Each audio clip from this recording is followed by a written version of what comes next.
కొండాలు ఏలేటోడా అడ్డపొట్టు శంకరుడా జోల పట్టుకొని తిరిగేటోడా జగాలను గాసె జంగముడా కంఠాన గరళాన్ని దాసినోడా కంటి చూపుతో సృష్టిని నడిపేటోడా ఆది అంతాలు లేనివాడా అండపిండ బ్రహ్మాండాలు నిండినోడా నాగభరణుడా నంది వాహనుడా కేదారి నాథుడా కాశీ విశ్వేశ్వరుడా భీమ శంకర ఓంకారేశ్వర శ్రీకాళేశ్వర మహారాజ రాజేశ్వర కొండాలు ఏలేటోడా అడ్డపొట్టు శంకరుడా జోల పట్టుకొని తిరిగేటోడా జగాలను గాసె జంగముడా కంఠాన గరళాన్ని దాసినోడా కంటి చూపుతో సృష్టిని నడిపేటోడా ఆది అంతాలు లేనివాడా అండపిండ బ్రహ్మాండాలు నిండినోడా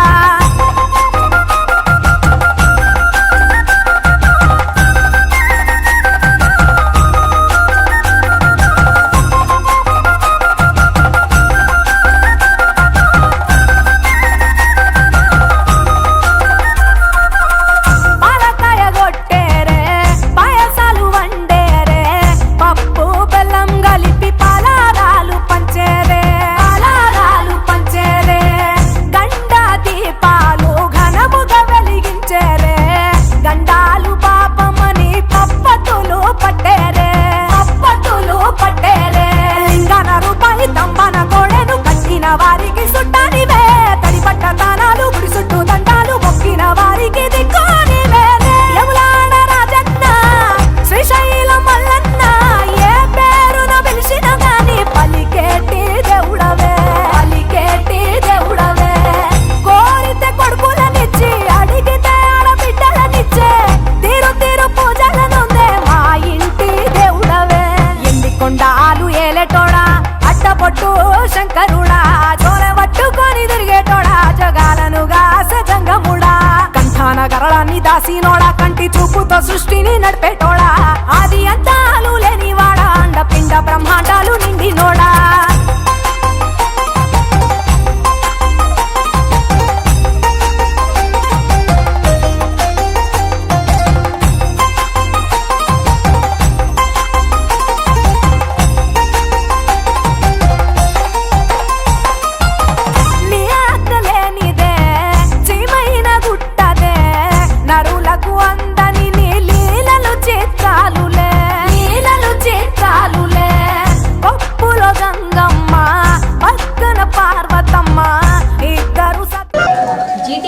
ప్రేక్షకులకు శ్రేయోభిలాషులకు శివరాత్రి శుభాకాంక్షలు. శివరాత్రి అనగానే పురాణ కథల ప్రకారము శివుడికి పార్వతికి వివాహం జరిగిన రోజున శివరాత్రిని జరుపుకుంటామని కొన్ని పురాణాలు చెబుతుంటే, మరికొన్ని పురాణాల ప్రకారము శివరాత్రి అనేది సముద్ర మదన సమయంలో ఒక విషపు కుండ అనేది ఉద్భవించిందని చెప్పవచ్చు. సో ఆ విషపు కుండ ఉద్భవించిన సమయంలో దేవతలు అలాగే రాక్షసులు ఇద్దరూ కలిసి భయభ్రాంతులకు లోనయ్యి, అంటే జనాలకు ఏమవుతుంది, ప్రపంచానికి ఏదో వినాశనము ఉంది అని చెప్పేసి శివుడి దగ్గరికి వెళ్ళడం జరుగుతుంది. సో ఆ సమయంలో శివుడు వచ్చి ఆ విషపు కుండలో ఉన్న విషాన్ని త్రాగి తన కంఠంలో దాచుకోవడం జరుగుతుంది. సో శివుడి యొక్క కంఠము ఆ సమయంలో నీలం రంగుగా మారుతుంది. అందుకే శివుడికి నీలకంఠుడుగా పేరు వచ్చిందని చెప్పవచ్చు. సో అంటే జనాలకు ప్రపంచానికి వినాశనం కలిగించకుండా శివుడు తన కంఠంలో విషాన్ని దాచుకొని ప్రజలకు అందరికీ సేఫ్గా ఉంటుంది కాబట్టి ఆ రోజున శివరాత్రి పండగ చేసుకుంటారని ఒక సంప్రదాయం పురాణాల ప్రకారం చెప్పుకోవచ్చు. సో అదేవిధంగా శివరాత్రి రోజు భక్తులు భక్తి ప్రవృత్తులతో తలస్నానం చేసుకొని పూజా కార్యక్రమాలు నిర్వహించి, అలాగే ఉపవాసము, జాగరణ అనే విషయాలపైన దేవుడి యొక్క పుస్తకాలు కానివ్వండి అవన్నీ చదువుకుంటూ శివుడి యొక్క స్మరణతో మారుమ్రోగుతూ ఉంటాయి దేవాలయాలు కూడా. అలాగే శివ దేవాలయాలు కూడా భక్తులతో కిటకిటలుగా మారుతూ ఉంటాయి అన్నమాట. సో ఈరోజు మనము యాచారం మండలంలోని నందివనపర్తి గ్రామంలో ఉన్న నందీశ్వర ఆలయంలో ఉన్నాము. సో ఈ ఆలయానికి ఎంతో విశిష్టత ఉంది అని చెప్పుకోవచ్చు. మనతో పాటు ఉన్నారు డాక్టర్ పల్లా సావిత్రి గారు. సో ఎన్నో ఇయర్స్ నుంచి, చాలా సంవత్సరాల నుంచి పల్లా వంశస్థులు ఈ దేవాలయానికి ఎన్నో పూజా కార్యక్రమాలు నిర్వహిస్తూ ప్రతి సంవత్సరము శివుడి యొక్క కళ్యాణాన్ని కానివ్వండి 3 రోజుల పాటు అంగరంగ వైభవంగా శివరాత్రి పండుగ రోజున ఈ యొక్క పర్వదినాన్ని నిర్వర్తిస్తూ వాళ్ళకు ఆచారంగా వస్తుందన్నమాట. సో మనతో పాటు మేడం గారు ఉన్నారు, వారిని అడిగి తెలుసుకుందాము. నమస్తే మేడం. నమస్తే. ఎన్ని ఇయర్స్ నుంచి మీరు ఈ పూజా కార్యక్రమాలు నిర్వహిస్తున్నారు? అసలు ఆనవాయితీగా ఎలా వచ్చింది? ఎప్పుడు స్టార్ట్ చేశారు? ఈ ఆలయం అనేది మామయ్య గారు పల్ల నాగేందర్ ఆయన ఒకప్పుడు ఈ ఆచార మండలానికి తహసీల్దార్ చేశారు. 1960 ఫిబ్రవరిలో ఫస్ట్ టైం శివరాత్రి పూజ అనేది జరిగింది. ఈ ఆలయం నిర్మించిన అతను కూడా తను అసలు శిథిలావస్థలో ఉన్న ఈ ఒక నందీశ్వరుడు ప్లస్ అక్కడ ఉన్న లింగం స్వయంభూ అని అంటారు. సో ఆయన ఈ శిథిలావస్థలో ఉన్న ఈ నందిని మళ్ళీ దాన్ని నిర్మాణించి టెంపుల్ కట్టడం జరిగింది. అప్పటి నుండి ప్రతి ఏడాది శివరాత్రి రోజు ఇట్లా ఈ ఉత్సవాలు జరపాలి, శివుడికి నిత్య అభిషేకాలు చేయాలి, అమ్మవారిని స్థాపన చేశారు. అప్పటి నుండి జరుగుతూ ఉన్నాయండి. అంటే కరెక్ట్గా every year without fail, without disturbance లేకుండా ప్రతి ఏడాది మేము చేస్తూ ఉన్నాము. అంటే ఎన్ని ఇయర్స్ నుంచి చేస్తున్నారు కదా, అంటే మీ మామగారి నుంచి మీ హస్బెండ్ దగ్గర నుంచి ఇప్పుడు మీరు బాధ్యత తీసుకున్నారు ఈ ఇయర్. సో ఎలా ఉండబోతుంది మేడం ఈసారి పూజా కార్యక్రమాలు? ఏ విధంగా ఉంటాయి? భక్తులకు ఎట్లాంటి విజ్ఞప్తి చేస్తున్నారు? అంటే ఇన్ని ఇయర్స్ నుండి అంటే మామయ్య ఉన్న రోజులు మామయ్య చేసిండండి. ఆ తర్వాత 2000 మామయ్య 1992లో చనిపోయారు. ఆ తర్వాత నుండి మా హస్బెండ్ అనేది ఆయన టేక్ ఓవర్ చేసి ఈ కార్యక్రమాలు నిర్వహిస్తున్నారు. మా హస్బెండ్ 2004లో ఆయన ప్రారంభం చేశాడు. ఆ తర్వాత నేను ధర్మపత్నిలాగా నేను మా వంశాన్ని ఈ టెంపుల్ కార్యక్రమాలని మేము తీసుకొని మేము చేస్తున్నామండి. ఈ శివరాత్రి పూజ అనేది మామూలుగా 3 రోజులు చేస్తాం మేము. ఫస్ట్ డే రోజు అనేది మామూలుగా ఇక్కడ ఈ ప్రిపరేషన్ మాత్రము 15 to 1 month బిఫోర్ శివరాత్రికి జరుగుతూ ఉంటుంది.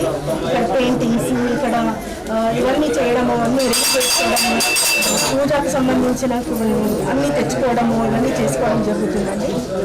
తర్వాత ఈ శివరాత్రి రోజు మాత్రము 1 డే శివరాత్రి రోజు పొద్దున 5 నుండి స్టార్ట్ అవుతుందండి కార్యక్రమం. ఫస్ట్ మేము దీపారాధన స్టార్ట్ చేస్తాము, తర్వాత అఖండ జ్యోతి వెలిగిస్తాము. ఫాలోడ్ బై ఏంటంటే అమ్మవారికి పూజలు అంటే ఆమెకి అభిషేకము, మొత్తం పంచామృత అభిషేకం చేసి ఆమెను మొత్తం అలంకరించిన తర్వాత మిగతా విగ్రహాలు ఏవైతే ఉన్నాయో ఇంట్లో ఇవన్నిటికీ ఆ రోజు ముందుగా పూజ చేయడం జరుగుతుంది. ఇక్కడ ప్రతి విగ్రహం మా హస్బెండ్ తెచ్చిపెట్టిందండి. నవగ్రహాలు డాక్టర్ సాబ్ ఆయన కూడా డాక్టర్ ఉంటే నవగ్రహాలు కానీ, హనుమాన్ కానీ, కాళీ విగ్రహం కానీ, ఆయన చాలా చేసాము ఈ టెంపుల్ కోసం. సో ఇవన్నీ చేస్తాము. ఆ తర్వాత ఈ మధ్యాహ్నం అంటే దాదాపు 12 వరకు పూజ కార్యక్రమాలు అవుతాయి. ఆ తర్వాత నైట్ ఇక్కడ ఉన్న ఊరి జనాలు వీళ్ళందరూ వచ్చి ఇక్కడ ఉపవాసం వదలడం జరుగుతుంది. ఇక్కడే జాగరణ కూడా కొంతమంది దూరం నుండి వచ్చి ఇక్కడ ఉండడానికి కూడా అంటే ప్లేస్ బాగానే ఓపెన్ ప్లేస్లో జాగరణ చేసి ఉపవాసం అనేది వదిలేసి నెక్స్ట్ డే మార్నింగ్ వెళ్ళిపోతారు. ఇది ఫస్ట్ డే కార్యక్రమం.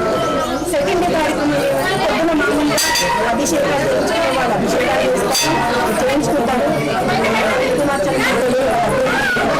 నెక్స్ట్ డే కళ్యాణం ఈవినింగ్ స్టార్ట్ చేస్తాం. శివపార్వతి కళ్యాణం మీరు చూస్తే అక్కడ పెద్ద మండపం ఉందండి. ఇది మా హస్బెండ్ నిర్మాణించిన మండపం. మా శివపార్వతి కళ్యాణం జరపడానికి శివపార్వతి కళ్యాణం 3-4 తగ్గిన తర్వాత చేసి కళ్యాణం చేసి ఇక సెకండ్ డే కార్యక్రమం ముగిసిపోతుంది. నెక్స్ట్ డే థర్డ్ డే రోజు ఏంటంటే ఈ కళ్యాణ విగ్రహాలని ఊరేగిస్తాం. సో పొద్దున్న తెల్లవారుజామున 6 నుండి 7 గంటల వరకు రథోత్సవం అనేది జరుగుతుంది. కళ్యాణ విగ్రహాలని ఊరేగించి కొంచెం దూరం వరకు తీసుకెళ్ళి ఆ తర్వాత మేము మళ్ళీ తీసుకొచ్చి పెట్టేది ఉంటుంది. ఫాలోడ్ బై రొటీన్ మామూలుగా పూజలు, కుంకుమార్చనలు, అభిషేకాలు, బర్త్డే రోజు స్పెషల్గా వాళ్ళు వచ్చి ఇక్కడ చేయించుకోవచ్చు. సో ఈ రకంగా మేము 3 days మేము ఈ శివరాత్రి కార్యక్రమాలు అనేది మేము చేస్తాం. ఓకే మేడం, అంటే రాష్ట్ర వచ్చే అవకాశం ఉంది కాబట్టి వాళ్ళకి ఎట్లాంటి ఏర్పాట్లు చేస్తాం? మేము ఏర్పాటు అంటే మామూలుగా పునస్కారాలు ఇది మా సొంత డబ్బులతో చేయించే కార్యక్రమం కాబట్టి మామూలుగా పూజకు సంబంధించి వాళ్ళకి ఎటువంటి అసౌకర్యం కాకుండా మేము చేయిస్తున్నాము. వాళ్ళు ఫ్రీగా వచ్చి పూజ చేసుకుంటారు, ఫ్రీగా వచ్చి అక్కడ కళ్యాణం చేస్తారు. ఇప్పుడు ఈ సంవత్సరం మాత్రం కరోనా ఉంది కాబట్టి మేము ఒక బ్యానర్ పెట్టినాము, జాగ్రత్త వహించాలి, ఎవరు వచ్చినా కానీ మాస్కులు పెట్టుకోవాలి, డిస్టెన్స్ మెయింటైన్ చేయాలి. మా వంతు చేయాల్సిన కృషి నేను చేసినాను, నేను పెట్టినాను. ఇంకా భక్తులకి వాళ్ళు పాటించవలసింది వాళ్ళేనండి. అంటే కరోనా లాక్డౌన్ విషయంలో కానివ్వండి, లేకపోతే కరోనా ఉంది కాబట్టి ఈ విషయంలో ప్రజలకు ఎట్లాంటి విజ్ఞప్తి చేస్తున్నారు అంటే మీ ఇంటికి వచ్చే సమయంలో సోషల్ డిస్టెన్సింగ్ మెయింటైన్ చేయాలి. ఇప్పుడు మామూలుగా ప్రతి అంటే ప్రభుత్వం చెప్పినట్టే అది సెంట్రల్ గవర్నమెంట్ కానివ్వండి, స్టేట్ గవర్నమెంట్ కానివ్వండి, కరోనా ఇంకా పూర్తిగా తగ్గలేదు కాబట్టి ప్రతి ఒక్కరు మాస్క్ ధరించాలి. టెంపుల్కి వస్తున్నాం కదా, మాస్క్ లేకుండా దేవుడు చూసుకుంటాడు అని అంటే అది ఉండిండొచ్చు. తప్పకుండా ఇప్పుడు మనం భక్తి చేస్తున్న వాళ్ళకి దేవుడు కరుణ అనేది కంపల్సరీగా ఉంటుంది. కానీ మన వంతు కృషి, మన వంతు జాగ్రత్త అనేది మనం పాటించాలి. సో మాస్క్ పెట్టుకోవడము, సోషల్ డిస్టెన్సింగ్, పూజ అప్పుడు కూడా కొంచెం సోషల్ డిస్టెన్సింగ్ మెయింటైన్ చేసి పూజ చేసుకోవడము. ఆ తర్వాత వీలైనంత మట్టికి చేతులు కడుక్కోవడము, లేకపోతే సొంత శానిటైజేషన్ అక్కడ శానిటైజర్ అక్కడ వెంకటాయ షాప్ దగ్గర చేసుకొని రావడము చేస్తే మనం ఈ కరోనాని కొంచెము అంటే ఇంకా స్ప్రెడ్ కాకుండా, సొసైటీలో స్ప్రెడ్ కాకుండా దీన్ని మనం అరికట్టవచ్చు. ముఖ్యంగా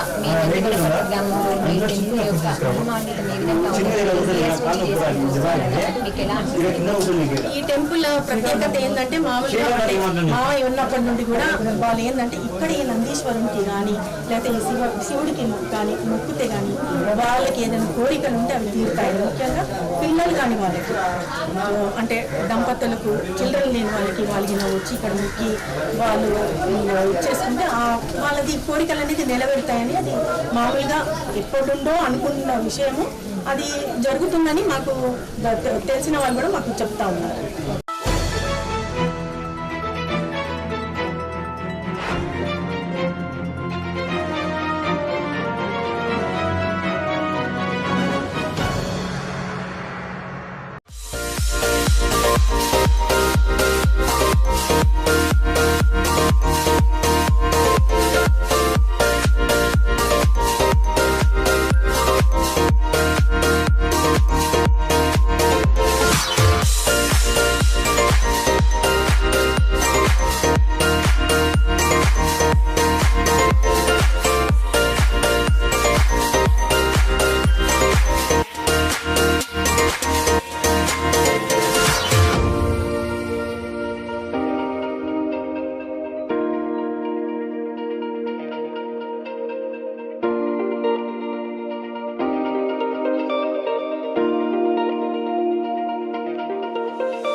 యాదాద్రి జిల్లా భువనగిరిలో ఉన్న కోట కాకతీయుల కాలంలో మిక్కిలి ప్రసిద్ధి చెందినది. ఈ కోట పశ్చిమ చాళుక్య వంశానికి చెందిన పాలకుడైన త్రిభువనమల్ల విక్రమాదిత్యచే ఏకశిలారాతి గుట్టపై నిర్మించబడింది. అతని పేరు మీదుగా దీనికి త్రిభువనగిరి అని పేరు వచ్చింది. ఈ పేరు క్రమంగా భువనగిరి అయ్యింది. మౌఖిక కథనాల ప్రకారం భువనగిరిలో కోట కట్టాలనుకున్న త్రిభువనమల్లునికి స్థానికులైన గొల్ల దంపతులు ఈ కొండను చూపించారట. అరణ్యంలో తీగలతో కప్పబడి ఉన్న ఈ కొండ కోట నిర్మాణానికి అనుకూలంగా భావించి దుర్గం నిర్మించి ఆ బోనయ్య గిరమ్మ దంపతుల పేరు మీదనే పట్టణానికి నామకరణం చేశాడట చక్రవర్తి త్రిభువనమల్లుడు. చాళుక్యుల పిదప కాకతీయులు దుర్గాన్ని ఏలారని చెబుతారు. భువనగిరి ఒక చారిత్రక పట్టణం. విష్ణుకుండి నీళ్ల నాటి నాణేలు భువనగిరిలో దొరికినట్లు చరిత్రకారులు పేర్కొన్నారు. కోట యొక్క విశిష్టత గురించి చెప్పుకోవాలంటే భువనగిరి కోట మొదటి ద్వారాన్ని ఉక్కు ద్వారం అంటారు. ఈ ద్వారాన్ని నిజాం తన సొంత ఖర్చుతో నిర్మించినట్లు ప్రతీతి. అందువల్ల ఇది కొత్త ద్వారమై ఉంటుంది. క్రీస్తు శకం 1900 ప్రాంతంలో ప్రతి ఉదయం 3 వాద్యగాళ్లు తమ వాద్యాలను వినిపించేవారట. ఈ ప్రవేశ ద్వారం గోల్కొండ కోటలోని బాలా హిస్సార్ మొదటి ద్వారం పతే దర్వాజా లాగే ఉంటుంది. తలుపులు వెడల్పైన చెక్కలతో, ఇనుప గుబ్బలతో, గజం పొడుగు బేడాలతో నిర్మించబడింది. రెండో ద్వారం గుల్లోని చౌకోటు లెక్క ఉంటుంది. పనితనం కనిపిస్తుంది. మూడో ద్వారం సాధారణం. నాలుగో ద్వారం కూడా సామాన్యంగానే ఉంటుంది. ఈ ద్వారం దాటి పైకెళ్లితే ఒక కొలను కనపడుతుంది. నీళ్లున్నప్పుడు అందులో తెల్ల కలువలు విరబూసి కనపడుతుంటాయి. పై ఎత్తుకి శిఖరానికి చేరినప్పుడు అక్కడ రాజభవనాలు, అంతఃపురం కనిపిస్తాయి. అంతఃపురంలోకి మెట్లు లేవు. ఎత్తైన గోడలు, విశాలమైన గదులు ఇస్లాం సంస్కృతి నిర్మాణ శైలిలో ఉన్నాయి. పైన గచ్చు నమాజుకు వీలుగా మసీదులాగా కనిపిస్తుంది. ఈ అంతఃపురం గోల్కొండ బారాదరిని పోలి ఉంటుంది. బారాదరికి పడమట లోతు తెలియని ఏనుగుల మోటబాయి ఉంది. తోడిన నీళ్లు నిల్వ చేసుకోవడానికి బారాదరి కానుకుని 9 తొట్లు కట్టి ఉంటాయి. పరిసరాలను పరిశీలిస్తే బారాదరికి ఉత్తరాన ఒక నల్లని నంది విగ్రహం ఉంది. శివలింగం, గుడి లేవు. అంత దూరాన ఆంజనేయుని శిల్పం ఉంది. రాజప్రసాదాల వద్ద చాళుక్యుల శిల్పరీతిని ప్రతిబింబించే 4 రేకుల పుష్పాలంకారాలు, ఏనుగు ముఖాల్లోంచి సర్పాకారాలు, కాకతీయ శైలిలో మకర తోరణాలు, ద్వారపాలకులు, గజలక్ష్మి చెక్కబడి ఉన్నాయి. బోనయ్య కథలోని బోనమ్మ గుడి కనిపించదు. కానీ గుట్ట కింద లోయల్లో పడి ఉన్న దేవాలయాల శిథిలాలు కొండపైన ఒక అపురూపమైన దేవాలయం ఉండి ఉంటుందని సాక్ష్యమిస్తున్నాయి. కోటలోని ఆలయాలు, చెరువులు ఎవరు నిర్మించారు అంటే కందూరి చోడుల పాలనలో భువనగిరి సైనిక శిబిరంగా ఉండేదని, వారే ఇక్కడ ఆలయాలు, చెరువులు, ఇతర కట్టడాలు నిర్మించారని, భువనగిరిని విస్తరింపచేశారని ప్రముఖ కవి విమర్శకులు డాక్టర్ లింగంపల్లి రామచంద్ర గారు అభిప్రాయపడ్డారు. అయితే కోట యొక్క ప్రస్తుత పరిస్థితి చూసుకుంటే గనక తెలంగాణ ప్రభుత్వం పురాతన కట్టడాలను కాపాడుతాం, పర్యాటక కేంద్రాలుగా తీర్చిదిద్దుతామని చెబుతుంది. కానీ భువనగిరి కిల్లా విషయానికి వస్తే పరిస్థితి భిన్నంగా ఉంది. యాదాద్రి దేవాలయాన్ని ప్రతిష్టాత్మకంగా తీర్చిదిద్దుతున్న ప్రభుత్వం యాదాద్రికి వెళ్లే దారికి కూతవేటు దూరంలో ఉన్న భువనగిరి కోట అభివృద్ధికి నోచుకోలేకపోతుంది. కోటను సందర్శించే వాళ్లకు కనీస వసతులు లేవు. కుటుంబ సభ్యులతో వెళ్లిన వారికి కోట లోపల మందుబాబుల వెకిలి చేష్టలు, ప్రేమికుల వింత ప్రవర్తనలు ఇబ్బంది కలిగిస్తున్నాయి. ప్రభుత్వం కొండపైకి గతంలో రోప్వే నిర్మాణము, పరిసర ప్రాంతాలను అందంగా తీర్చిదిద్దుతామని ప్రకటనలు చేసింది. కోటపైన కనీస సౌకర్యాలు లేవు. త్రాగునీరు, శౌచాలయాలు, సేద మందిరాలు అభివృద్ధి చేసి పర్యాటకులను ఆకర్షించే విధంగా తీర్చిదిద్దాలని కోరుతున్నారు విహారయాత్ర ప్రేమి.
రాజులు పోయారు, రాజ్యాలు పోయాయి.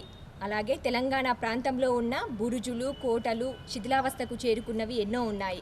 సో అట్లాంటి ప్రదేశంలో ఉన్న మనము నల్గొండ జిల్లాకి అతి చేరువలో ఉన్న భువనగిరి కోటలో ఉన్నాము. కూతవేటు దూరంలో ఉంది అని చెప్పుకోవచ్చు. అలాగే యాదాద్రి ఏదైతే ఉందో లక్ష్మీ నరసింహస్వామి టెంపుల్కి కూడా అతి సమీపంలో ఉన్న ఈ కోటని అందరూ సందర్శించుకోవాలని అనుకుంటారు. కానీ ఇప్పుడున్న నిర్లక్ష్యం వల్ల తెలంగాణ ప్రభుత్వం నిర్లక్ష్యం కావచ్చు, అంతకుముందున్న పాలకులు కావచ్చు, ఈ కోటను మాత్రం ఏ విధంగా అభివృద్ధి చేయలేకపోతున్నారని చెప్పుకోవచ్చు. అప్పుడు ఎలాగైతే ఉందో ఇప్పుడు కూడా అదే పరిస్థితిలో శిథిలావస్థకు చేరుకునే పరిస్థితిలో ఈ కోట ఉంది అని చెప్పుకోవచ్చు. సో ఇక్కడ మనము ప్రజెంట్ భువనగిరి కోట దగ్గర ఉన్నాము. ఇక్కడ మనం చూసుకుంటే కనుక వచ్చే మార్గంలో ఆ స్టెప్స్ కానివ్వండి, లేకపోతే అక్కడ ఉన్న పక్కన కంప చెట్లు కానివ్వండి, పిచ్చి మొక్కలు కానివ్వండి ఎన్నో మొలిసిపోయి ఆ యొక్క కోట యొక్క గట్టితనాన్ని దెబ్బతీస్తున్నాయని చెప్పుకోవచ్చు. సో ఇక్కడున్న ప్రజలు ఏమంటున్నారంటే ఇట్లాంటి పర్యాటక ప్రదేశాలను అందంగా తీర్చిదిద్దితే గనక కుటుంబ సమేతంగా కానివ్వండి, ఫ్యామిలీస్తో కానివ్వండి మన తెలంగాణ యొక్క వైభవాన్ని ఇంకా అంతకంతకు రెట్టింపు చేసుకోవచ్చు అని చెప్తున్నారు. అదేవిధంగా ఎన్నో ఏళ్ళ, వందల ఏళ్ళ కాలం నాటి ఇట్లాంటి కోటల్ని కనుక మనం బాగు చేసుకుంటే భవిష్యత్తు తరాల వారికి చూపించే విధంగా ఒక మంచి ప్లేసెస్ని చూపించే విధంగా మనము చూడొచ్చు అని చెప్తున్నారు. అదేవిధంగా మనం తెలంగాణ ప్రాంతం నుంచి అనేక దేశాలకు కానివ్వండి, అనేక రాష్ట్రాలకు కానివ్వండి చూడడానికి వెళ్తుంటాం, విహారయాత్రకు కానివ్వండి అక్కడికి ఇక్కడికి వెళ్తూ ఉంటాము. సో మన తెలంగాణ ప్రాంతంలో ఉన్న ఇట్లాంటి పర్యాటక ప్రదేశాలని కనుక మనం బాగు చేసుకోగలిగితే వేరే రాష్ట్రానికి కానీ వేరే దగ్గరికి కానీ వెళ్ళాల్సిన అవసరం కూడా ఉండదని కూడా ఇక్కడున్న వాళ్ళు చెప్తున్నారు. సో ఇప్పటికైనా తెలంగాణ ప్రభుత్వం పట్టించుకొని ఈ యొక్క కోటను అభివృద్ధి చేయాల్సిందిగా కోరుతున్నారు. అదేవిధంగా ఇక్కడ రోప్వే కూడా ఇంతకు ముందుకు శాంక్షన్ అయిందని చెప్పుకోవచ్చు, కానీ దాన్ని ఇప్పటి వరకు అమలు చేయలేక ఇబ్బంది పడుతున్నారు. సో రోప్వే కూడా చేయాలని కూడా ఇక్కడ ఉన్న వాళ్ళు చెప్తున్నారు. ఇంకేంటంటే ఇక్కడ ప్రధానంగా చూసుకుంటే కనుక 2 ద్వారాలు అనేవి ఉంటాయి. సో ఆ ద్వారాల యొక్క ప్రత్యేకత కూడా ఎంతో ఉంది అని చెప్పుకోవచ్చు. భువనగిరి కోట అనేది కాకతీయుల కాలం నుంచి ఎన్నో ఏళ్ల సంవత్సరాల నుంచి ఈ కోట నిర్మించడం జరిగింది. సో ఈ కోట యొక్క ప్రాధాన్యతను అందరూ తెలుసుకోవాలి, భావితరాలకు అందించాలన్న ఉద్దేశంతో కూడా మన తెలంగాణ ప్రభుత్వం కృషి చేయాల్సిందిగా కోరుతున్నారు.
ఓకే, ప్రస్తుతం మనం భువనగిరి కోట దగ్గర ఉన్నాము. ఈ కోట యొక్క విశేషాలు ఎలా ఉన్నాయి, వీళ్ళందరినీ ఎలా అలరించాయి, వీళ్ళు శ్రాద్ధంగా నుంచి వచ్చారంట. సో వాళ్ళకి ఎట్లా అనిపించింది, కోటలో ఏమైనా ఇంకా చేంజెస్ చేయాల్సి ఉంటుందా, వీళ్ళకు మీకు ఎట్లా అనిపించిందో చెప్పండి. ఎక్కడి నుంచి వచ్చారో చెప్పండి. మీ పేరు? నా పేరు శివ, మేము శ్రాద్ధనగర్ నుంచి వచ్చేసాం. ఓకే, అంటే మీకు ఇక్కడ కోట ఉందని ఇంతకు ముందు తెలుసా, ఇక్కడ ప్రజెంట్ ఏమైనా తెలుసుకున్నారా? ఇప్పుడే వస్తుంటే దారిలో కనబడ్డారు. ఎక్కడికి వెళ్ళొస్తున్నారు? ఇక్కడ యాదాద్రి. ఓకే, అనిపించింది, బాగుంది చూడడానికి వచ్చారా? చూడడానికి బాగుంది, ఒకసారి ట్రై చేద్దామని ఇక్కడ వచ్చేసాం. ఓకే, ఎలా అనిపిస్తుంది అంటే మీరు కోటపైకి వచ్చాక? పుట్ట బాగుంది, ఎక్కుతుంటే కొంచెం అలసట వస్తుంది. ఓకే, ఇక మధ్యలో కొంచెం రూట్ బాగాలేదు, ఆ రూట్ బాగా చేస్తుంటే బాగుంది. తాగడానికి మధ్యలో వాటర్ లాంటి కల్పిస్తే బాగుంటుంది. పుట్ట అయితే బాగుంది. పైన కొంచెం ప్లేస్ అంటే చూసిన దారే అట్రాక్టివ్ పెట్టే ప్లేస్లు ఏమన్నా పైన ఏర్పరిస్తే బాగుంటుందని. అంటే ఇది ఎన్నో వందల ఏళ్ళ చరిత్ర కలిగిన కోట కాబట్టి, సో ఇట్లాంటి కోటలను మనం పరిరక్షించుకునే బాధ్యత ఎంతైనా ఉంది అందరం కలిసి. సో దీనికి మీ యూత్ ఏమని చెప్తారు ప్రభుత్వానికి? ఇటువంటి ప్రదేశాలకు అంటే ఇక్కడ ఉన్న యూత్ మొత్తం సహకరించాలి. అంటే చూడడానికి ఇట్లాంటి కోటలను ముఖ్యంగా ఎంచుకొని ఇట్లాంటి ప్రదేశాలకు రావాలి. ఎక్కడెక్కడ ఉన్న ప్రదేశాలకు వెళ్తున్నాం కానీ మన దగ్గరలో ఉన్న మన రాష్ట్రంలో ఉన్న ప్రదేశాలకు వెళ్ళలేకపోతున్నాం. ఎందుకంటే ఇక్కడ కొన్ని వసతులు లేకపోవడం వల్ల కూడా రాకపోవచ్చు మనకు ఇక్కడ ఉన్న ప్రజలంతా. చూడడానికి మనం అందంగా కొట్టిందనుకో ఈ ఏరియా కింద డెవలప్మెంట్ ఇక్కడ చూడడానికి డెవలప్మెంట్ చేస్తే ఈ తొందరగా ఆకర్షించుకొని అందరు రాగలిగే ఛాయిస్లు చేస్తారు. Degree final year. కరోనా వచ్చింది, కాలేజ్ బంద్, ఎంటర్టైన్మెంట్ కోరుకుంటున్నారు. ఎట్లా అనిపిస్తుంది నీకు ఇక్కడ? It is full adventure madam. నా లైఫ్లో ఇలాంటి ఫస్ట్ టైం చూడడము. మేము రీసెంట్గా ఇక్కడ యాదగిరి వెళ్ళి వస్తున్నాము. వేలో వస్తుంటే పైన చాలా పెద్దగా అనిపించింది మౌంటైన్. అయితే ట్రై చేద్దాం, ఇక్కడ వచ్చాము చూసాము. బట్ ఇంత మంచిగా ఉంటుంది మేము అనుకోలేదు. ఏదో జస్ట్ నార్మల్ ఇట్లా గుర్తుంటుంది, పైన ఏదో ఉంటుంది అనుకున్నాము. కానీ ఇక్కడ ఎక్కుతుంటే ఇంకా ఇంట్రెస్ట్ పెరుగుతుంది, అలసట వస్తుంది. ఎంత దూరం ఉంటుందో ఏముంటుందో పైన. It is fully adventure madam. ఇలాంటిది మళ్ళీ లైఫ్లో రావాలనుకుంటున్నాం, మళ్ళీ 2-3 టైమ్స్ రావాలనుకుంటున్నాం మా ఫ్రెండ్స్తో, వేరే వాళ్ళ ఫ్రెండ్స్తో. అంటే ఇక్కడ ఎట్లాంటి సదుపాయాలు కల్పిస్తే ఇంకా జనాలు పెరిగే అవకాశం ఉంటుంది? మనం ఒక తెలంగాణలో ఒక చారిత్రాత్మక ప్రదేశం ఇది. అంటే ఎన్నో ఏళ్ల కిందట ఇది నిర్మించి ఉన్నారు, రాజులు కానీ రాజ్యాలు కానీ అన్నీ పోయినాయి, కానీ ఈ కోటను మాత్రం ఇట్లానే అంధకారంగా మిగిలి ఉన్నాయి. సో మీరు తెలంగాణ గవర్నమెంట్ని ఏం కోరుకుంటున్నారు? గవర్నమెంట్ మెయిన్లీ ఏం కోరుకుంటుంది అంటే కొంచెం water facilities madam. Water facility ఉన్నదనుకో ఈవెన్ ఓల్డ్ పీపుల్ కూడా వచ్చేస్తారు. కొంచెం అది స్టెప్ పైనకి వెళ్ళినాక కొంచెం స్టెప్స్ ఉన్నాయి, ఆ స్టెప్స్ కొంచెం చేపించారు అనుకో చిన్న పిల్లలు ముసలి వాళ్ళందరికీ పైనకి ఎక్కడానికి వీలు ఉంటుంది. అదే దానికి స్టెప్ చేయకపోయింది అనుకో ముసలి వాళ్ళు లాస్ట్ ఈడు వరకు వచ్చేస్తున్నారు, కొంచెం దూరం వేస్తున్నారు. కానీ పైన ఫుల్ అడ్వెంచర్గా ఉంది. ఏం చేయాలంటే మన గవర్నమెంట్ వాళ్ళు, మన తెలంగాణ గవర్నమెంట్ ఉంది మేడం, వాళ్ళు కొంచెం పైన డెవలప్ చేయాలి మేడం. స్టెప్స్ లాంటివి కొంచెం ఇట్లా వేలాంటిది పెట్టాలి. అట్లయితే ఇది ఫుల్ అడ్వెంచర్ అవుతుంది మేడం. ఇంకోటి ఫుల్ డెవలప్మెంట్ చేసినాం అనుకో ఎక్కడెక్కడో ప్లేస్ పోయే బదులు మన తెలంగాణలో మన భువనగిరిలో అందరు వచ్చి చూస్తారు. మెయిన్ ఫారినర్స్ వాళ్ళందరూ చూస్తారు. మనమేమో గోల్కొండ సిటీ అని అక్కడ వెళ్తాం. బై మిస్టేక్ వాళ్ళు ఇక్కడ ఒకసారి వచ్చి చూసిరు అనుకో వాళ్ళు ఎప్పటికి మర్చిపోరు లైఫ్లో, వదిలేరు మరి ఇంకా. ఇది ఫస్ట్ టైం ఎక్స్పీరియన్స్ మేడం ఇది. ఈ ఎక్స్పీరియన్స్ని నేను ఎప్పటికీ మర్చిపోలేదు. ఓకే, ఎలా అనిపిస్తుంది అంటే ఫ్యామిలీతో రావచ్చు అంటావా లేకపోతే ఎట్లా ఉంది పైన? ఎవరితోనైనా రావచ్చు మేడం, ఫస్ట్ ఎవరితోనైనా రావచ్చు. ఈ ఇట్లా ఎక్కడం వల్ల చాలా అలసటగా ఉంది మేడం. ఫస్ట్ ఇది ఒక్కటి బాధే. అలసట అంటే ఇక మనం కల్పించుకొని చూడాలి. ఫస్ట్ వాటర్ కావాలి మేడం, ఎక్కడైనా మిడిల్లో వాటర్ ఉంటుంది, వాటర్ ఫెసిలిటీ ఉంటే ఎవరైనా వచ్చి వెళ్ళిపోతారు ఫస్ట్. ఓకే, అంటే ఇది 100 ఏళ్ల చరిత్ర కలిగిన కోట కదా, సో ఇప్పుడు మన జనరేషన్ నుంచి ఇట్లాంటి కోటలు ఎక్కడైనా చూసినావా? ఫస్ట్ టైం ఇది, ఫస్ట్ టైం కదా. సో మరి ఇట్లాంటి 100 ఏళ్ల చరిత్ర కలిగిన కోటని మనం రక్షించుకోవాల్సిన బాధ్యత ఎంతైనా ఉంది. అంటే ఇప్పటి జనరేషన్లో ఇది రాకపోవచ్చు కాబట్టి ఉన్నదాన్ని మనం రక్షించుకోవాల్సిన అవసరం మనకు ఎంతైనా ఉంది. దీని గురించి ఏం చెప్తాడు గవర్నమెంట్కి? మన గవర్నమెంట్ ఫస్ట్ ఇట్లాంటి ప్లేసెస్ని అంటే చూసుకోవాలి మేడం. మంచి అంటే ఫస్ట్ దీనికే ప్రిఫరెన్స్ ఇవ్వాలి. ఓకే.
అటు ఇటు చేసి మేము భువనగిరి కిల్లాని అయితే ఎక్కేసాం మరి.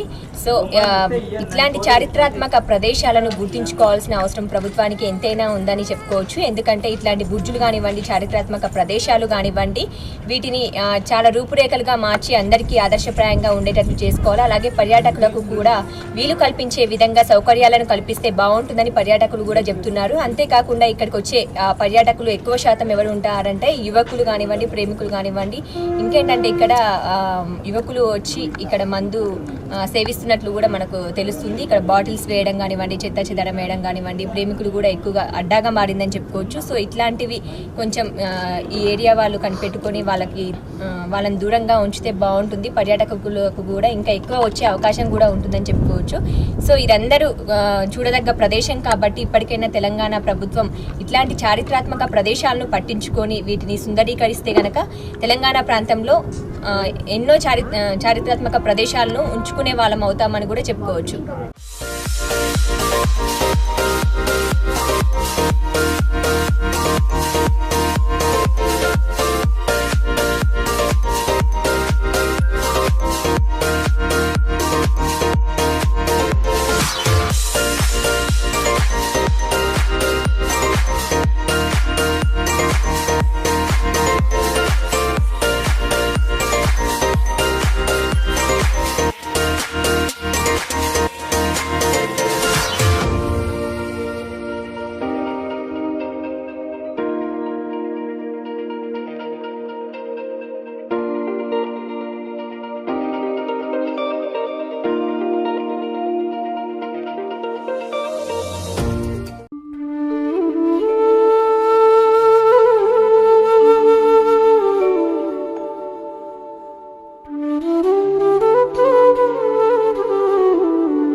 రైతే దేశానికి వెన్నెముక అని అంటూ ఉంటారు. కానీ ఇప్పుడున్న పరిస్థితుల్లో రైతుల దీనగాథలు మాత్రం మనం చూడాల్సిన పరిస్థితి ఎదురైంది.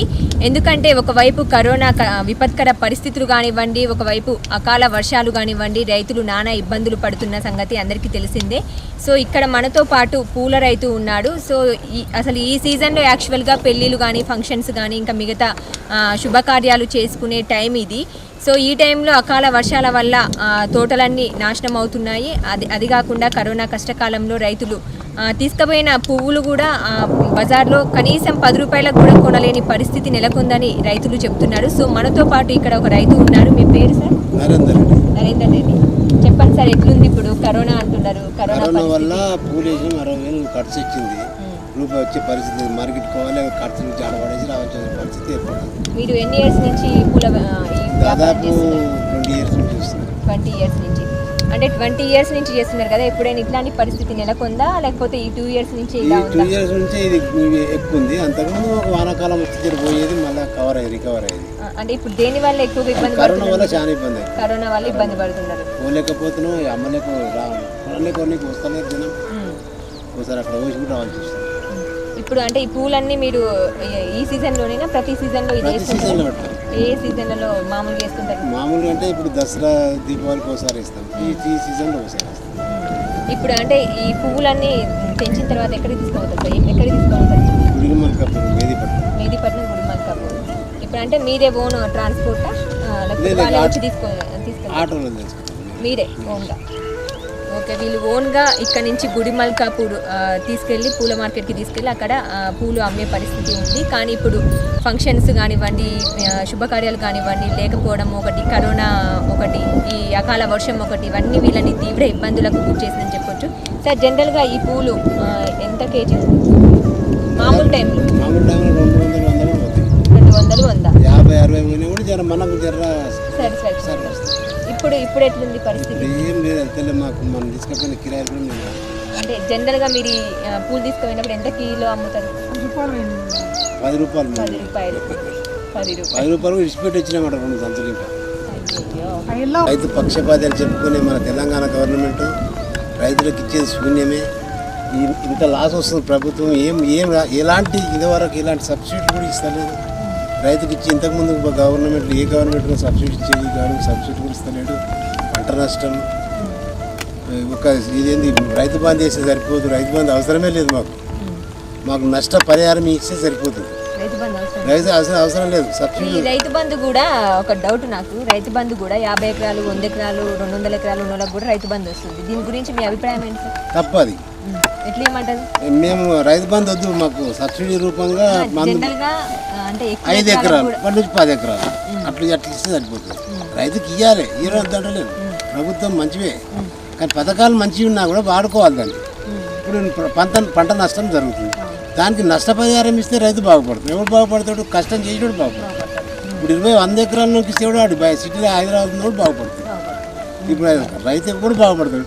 సబ్సిడీ మందు సబ్సిడీ రూపాయని మేము వేసుకుంటాం, బాగుపడతాం. ఇప్పుడు మీకు సబ్సిడీ ఏముండదా? ఏం లేదు. ఇప్పుడు వర్షం పడింది కదా, పంట ఖరాబ్ అయింది కదా, మీకు ఏమన్నా వస్తుందా? ఇన్సూరెన్స్ అట్లాంటివి ఏమన్నా అప్లై చేసుకుంటారా? ఏం రాని, చేసుకొని మన కాగితాలు కడుస్తాడు. ఇంతవరకు ఏం రాలేదు. పంట నష్టం అయితే కూడా జిరాక్స్ దాన్ని బట్టి రైతు వ్యవసాయం పెట్టుకుంటే జిరాక్స్లో ఇంకా వాళ్ళు ఇక్కడ పని చేసుకుంటాడు. జిరాక్స్లో ఆ రోడ్డుగా వెళ్ళాడు. అది చాలా తప్పు. మంచిగా చేయండి గవర్నమెంట్. మీరు వ్యక్తి ఉంటారేమో, ఏ ప్రభుత్వం ఉన్నా చేసేది కానీ గత ప్రభుత్వాలన్నీ ఇచ్చినాయి. మీ ప్రభుత్వం మొత్తమే లేదు. మేము రైతు పక్షపాతి, మేము రైతు దేవుళ్ళు మాకు అంటే చెప్పే మాటలలో కాదు, చేతులలో చూపెట్టండి. చెప్పండి అమ్మా, మీ పేరు? ఎట్లుందంటే ఇదే కదా మీది రోజు పని? అంటే మొక్క పెట్టినప్పటి నుంచి ఇది పెరిగి పెద్ద ఈ పువ్వులు పూసిందాక ఇక్కడే ఈ తోటలోనే ఉండాలి.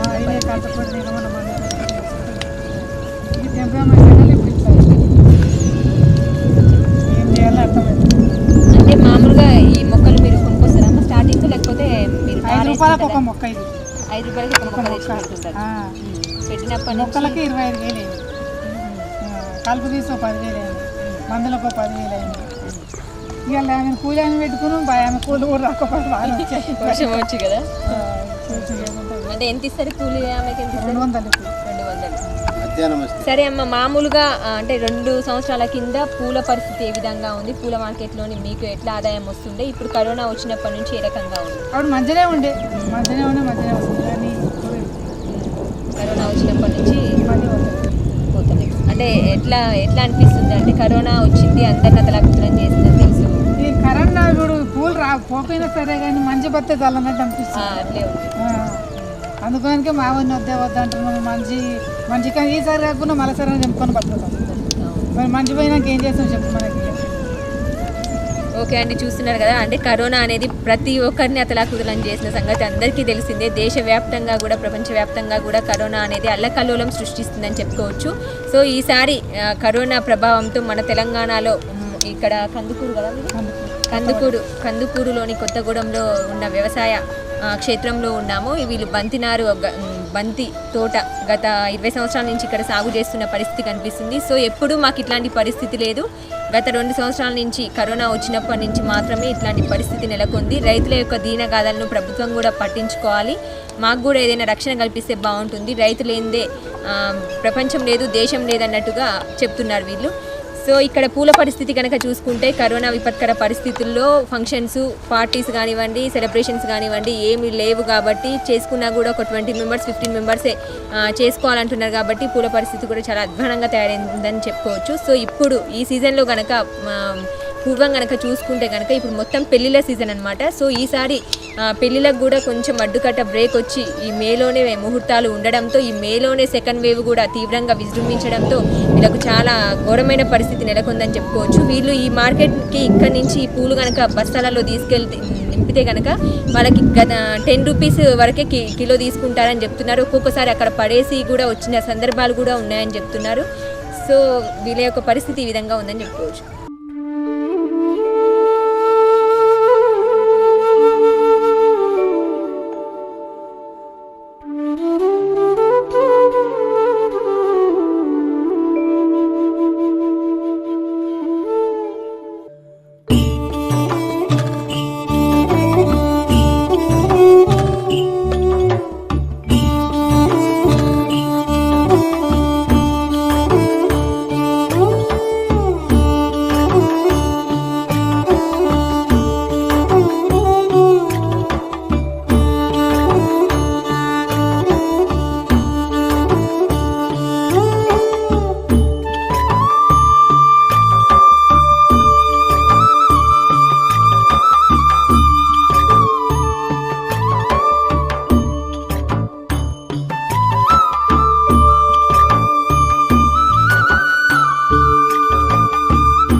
అమ్మైనా పెట్టదు అంటారు. సో అడగకుండానే మనతో పాటు ఉన్న గిరి గారు మాత్రం రోడ్లపైన ఎక్కడ విగతంగా కనిపించి లేకపోతే అనాథలుగా కనిపించి ఎంతో మందిని చేరదీసి అక్కున చేర్చుకొని వారిని ఒక మంచి ఒక ఉన్నతమైన స్థాయికి తీర్చిదిద్దే ప్రయత్నం చేస్తున్నారు మన గిరి గారు. సో ఇది బడంగ్పేట్లోని నాదర్గుల్ గ్రామంలో ఉన్న మాతృదేవోభవ అనాథాశ్రమంలో గిరి గారు మనతో పాటు ఉన్నారు, ఫౌండర్. సో వారిని అడిగి మరిన్ని విషయాలు తెలుసుకుందాం. నమస్తే సార్. సార్ చెప్పండి, మీరు అంటే ఎప్పుడు స్టార్ట్ చేశారు, ఏ ఇయర్లో స్టార్ట్ చేశారు? మేడం, ఈ మాతృదేవోభవ అనాథాశ్రమం దాదాపు ఒక 3 సంవత్సరాల నుంచి మేము సర్వీస్ చేస్తూ ఉన్నాము. వీళ్ళందరూ ఎవరు అంటే మెంటల్గా డిస్టర్బ్ అయ్యి రోడ్ల మీద ఎవరైతే గతం మర్చిపోయి తిరుగుతూ ఉంటారో అలాంటి వాళ్ళ కోసం గత 3 సంవత్సరాల నుంచి ఈ యొక్క సర్వీస్ చేస్తూ ఉన్నాము. ఓకే, అంటే జనరల్గా ఎవరైనా జాబ్ చేయాలనో లేకపోతే సాఫ్ట్వేర్ ఫీల్డ్లో లేకపోతే ఇంకొకటి రంగాలను ఎంచుకుంటూ ఉంటారు. సో మీరు ఈ ఫీల్డ్లోకి రావడానికి గల కారణం ఏంటి, ఎలా వచ్చారు, ఎవరి ఇన్స్పిరేషన్గా తీసుకున్నారు?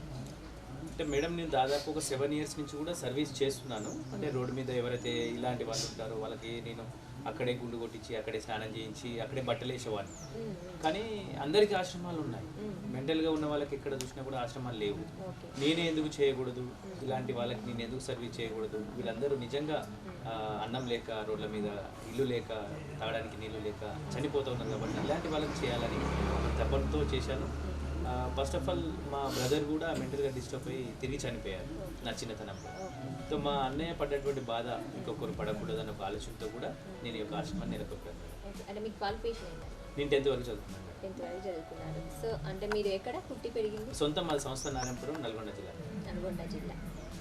ఓకే గిరి గారు, అంటే మీరు 7 ఇయర్స్ నుంచి ఇదే ఫీల్డ్, కానీ కాకపోతే మీకు బ్యాక్ సపోర్ట్ లేకుండా ఉండడం వల్ల సో మీరు ఎస్టాబ్లిష్ చేసుకోలేకపోయారు. సో ఇక్కడ 3 ఇయర్స్ అవుతుంది కదా స్టార్ట్ చేసి. సో ఎలా ఉందండి ఇక్కడ కోఆపరేషన్, ఎలా ఉంది స్థానిక? మేడం, ఇప్పుడు గత 3 ఇయర్స్ నుంచి కూడా నేను సర్వీస్ చేస్తున్నాను. ఒకరి నుంచి మొదలైనటువంటి ఒక ఆశ్రమం ఈరోజు 82 మందికి చేరుకుంది. దాదాపు ఒక 85 మందిని వారి కుటుంబాలకు కూడా నేను అప్పగించగలిగినాను. అంటే మెంటల్గా ఉండి రోడ్డు మీద తిరిగేటాలు ఎవరు మందలించరు. నేను పోలీస్ స్టేషన్ త్రూగా వారి కుటుంబాలకు అప్పగించగలిగినాను.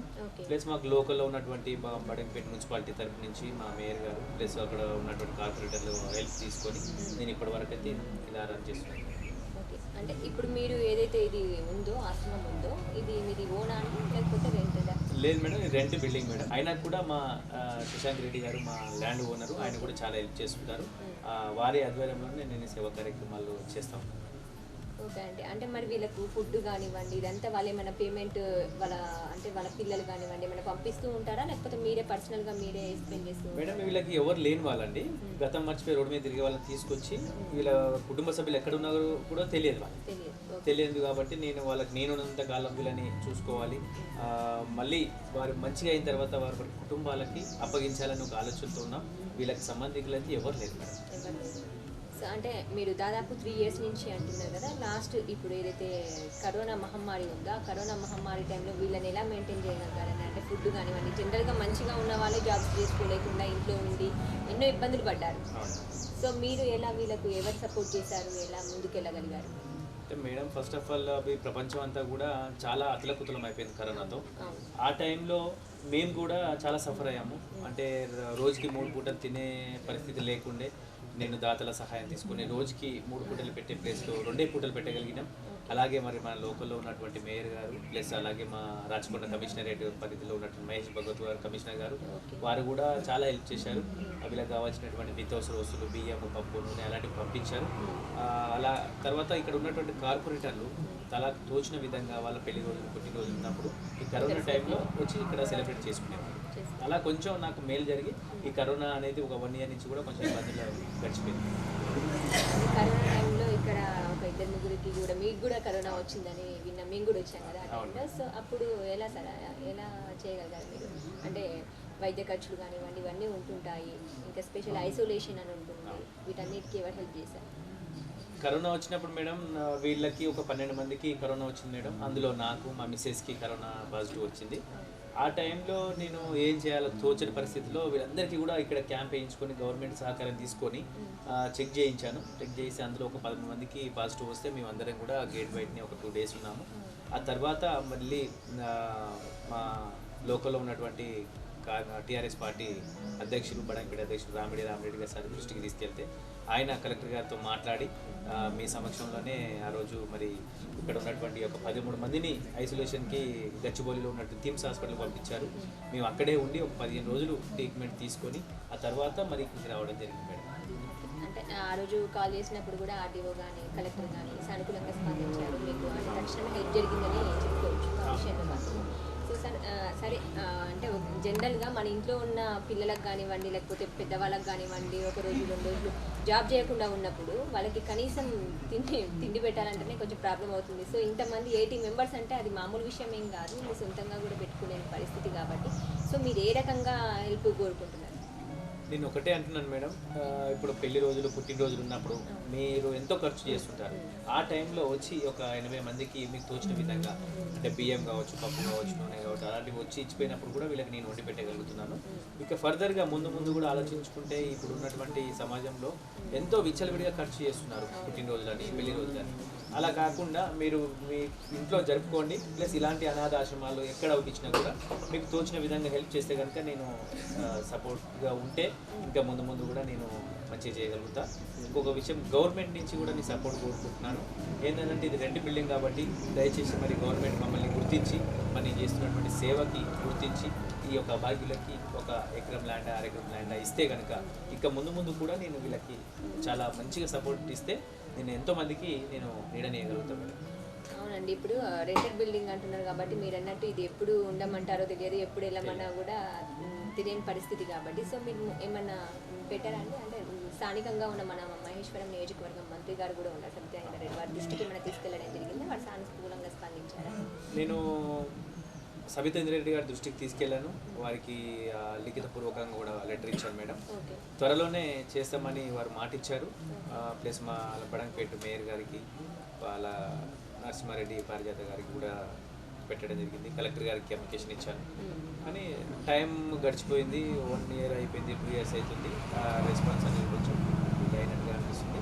కొంచెం తొందరగా స్పందించి వీళ్ళకి ఏదైనా గూడు కల్పిస్తే ఇంకా చాలా హ్యాపీగా ఉంటుంది. అంటే ఇప్పుడు దాదాపు ఒక 80 మెంబర్స్ అంటున్నారు కదా, ఇందులో మొత్తం మెంటలీ హ్యాండిక్యాప్డ్ వాళ్ళే కదా.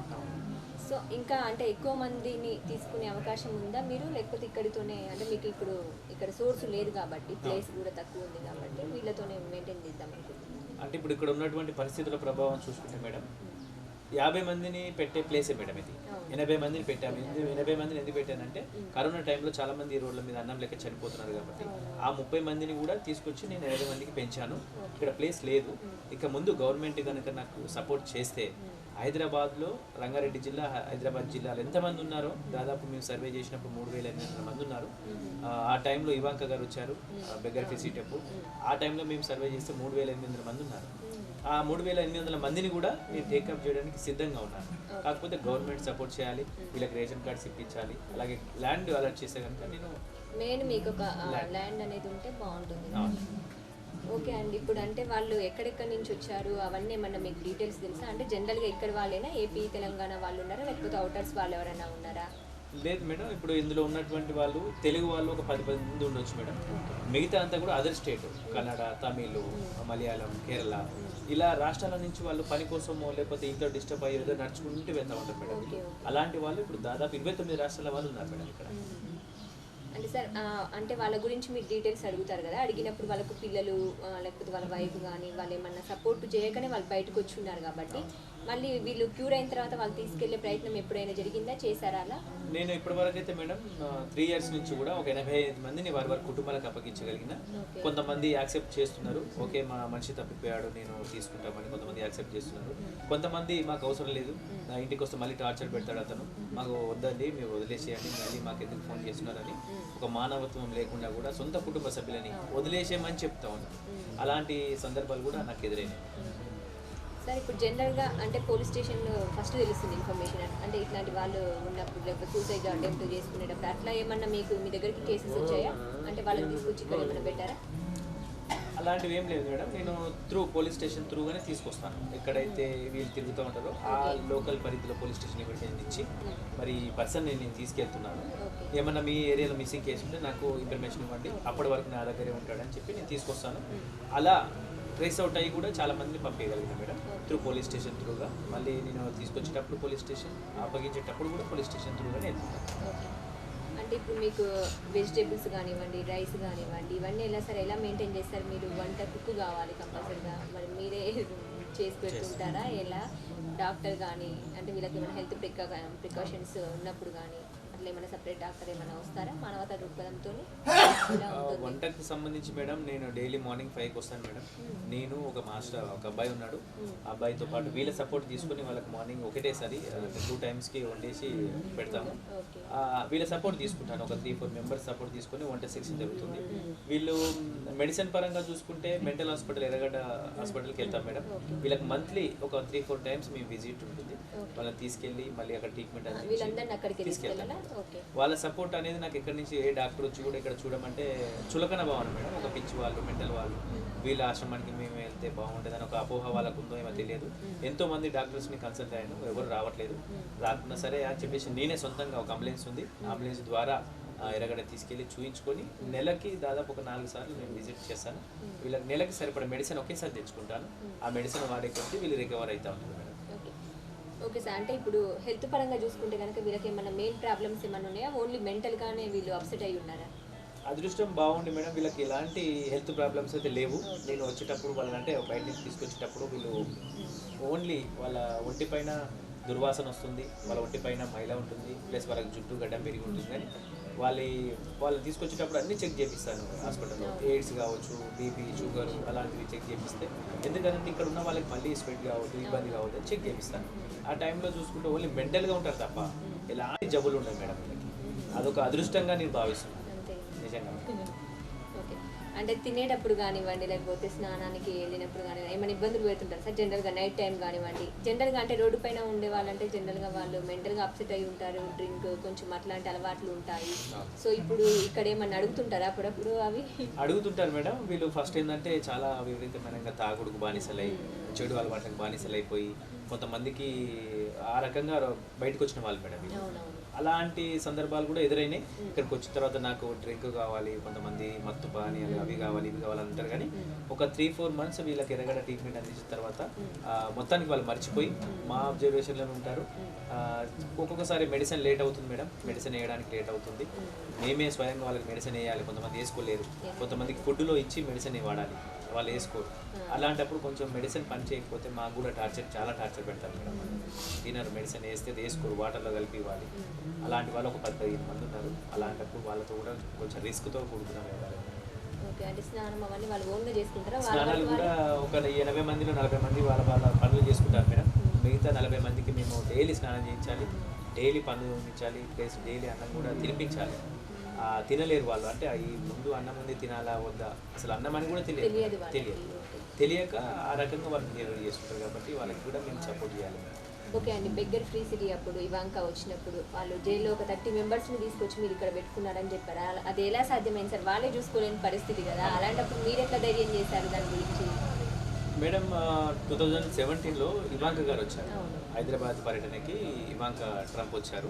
ఆ టైంలో బెగ్గర్ ఫ్రీ సిటీ హైదరాబాద్లో ఉన్నటువంటి జిహెచ్ఎంసీ ప్లస్ జైల్ శాఖ వాళ్ళు ఒక ప్రాజెక్ట్ తీసుకున్నారు. ఏంటి అని అంటే రోడ్ల మీద బెగ్గర్స్ ఉండకూడదు, బిచ్చం ఎత్తుకునే వాళ్ళు ఉండకూడదు, మెంటలీ వాళ్ళు ఉండకూడదు అని ఒక ప్రాజెక్ట్ తీసుకుంటే అందులో మా సపోర్ట్ కూడా తీసుకున్నది గవర్నమెంట్. అంటే మాతృదేవ ఆశ్రమం సపోర్ట్ తీసుకొని ఈ బెగ్గర్స్ అందరినీ కూడా మేము చెచ్చలగూడ జైల్లో, చేర్లపల్లి జైల్లో పెట్టాము. అక్కడ ఒక ఆనంద ఆశ్రమం అని ఉండే. ఆ తర్వాత 2 years వాళ్ళు రన్ చేశారు మేడం. ఆ తర్వాత వాళ్ళు మరి ఆ జైలు శాఖకి బిల్స్ అందకన్నా మరి ఏదో రకంగా వాళ్ళు క్లోజ్ చేశారు మేడం.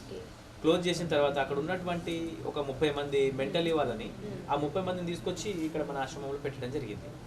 వాళ్ళు ఇచ్చినప్పుడు ఏం చెప్పారంటే మనకు లిఖితపూర్వకంగా ఇచ్చారు, మీకు గవర్నమెంట్ నుంచి ల్యాండ్ సపోర్ట్ చేస్తాము, ప్లస్ ఇంకేమైనా ఫర్దర్గా ఫుడ్ ఐటమ్స్ కూడా హెల్ప్ చేస్తామన్నారు. కానీ గవర్నమెంట్ నుంచి, మన జిహెచ్ఎంసీ నుంచి, జైలు శాఖ నుంచి నాకు ఎలాంటి సపోర్ట్ లేదు. కాబట్టి ఈరోజు ఇంత బటన్ నా మీద పడి కొంచెం ఇబ్బందులుగా ఎదురవుతున్నాయి. అంటే మరి మీరు వాళ్ళని అడిగే ప్రయత్నం ఏమైనా చేశారా అండి? అంటే వాళ్ళు లిఖితపూర్వకంగా రాసిచ్చారంటున్నారు కాబట్టి, అంటే 30 మెంబర్స్ అంటే చాలా బర్డెనే, మీకు కొన్ని చూసుకోవడమే కొంచెం కష్టమైన పని కాబట్టి 30 మెంబర్స్ని మీ దగ్గర జాయిన్ చేశారు కాబట్టి మరి వీళ్ళకి ఎట్లా సరే ఎట్లా అంటే నేను కన్సల్ట్ అయ్యాను మేడం. అప్పట్లో జైలు శాఖకు సంబంధించి వికే సింగ్ గారు ఉండే, జైలు శాఖ అధికారి.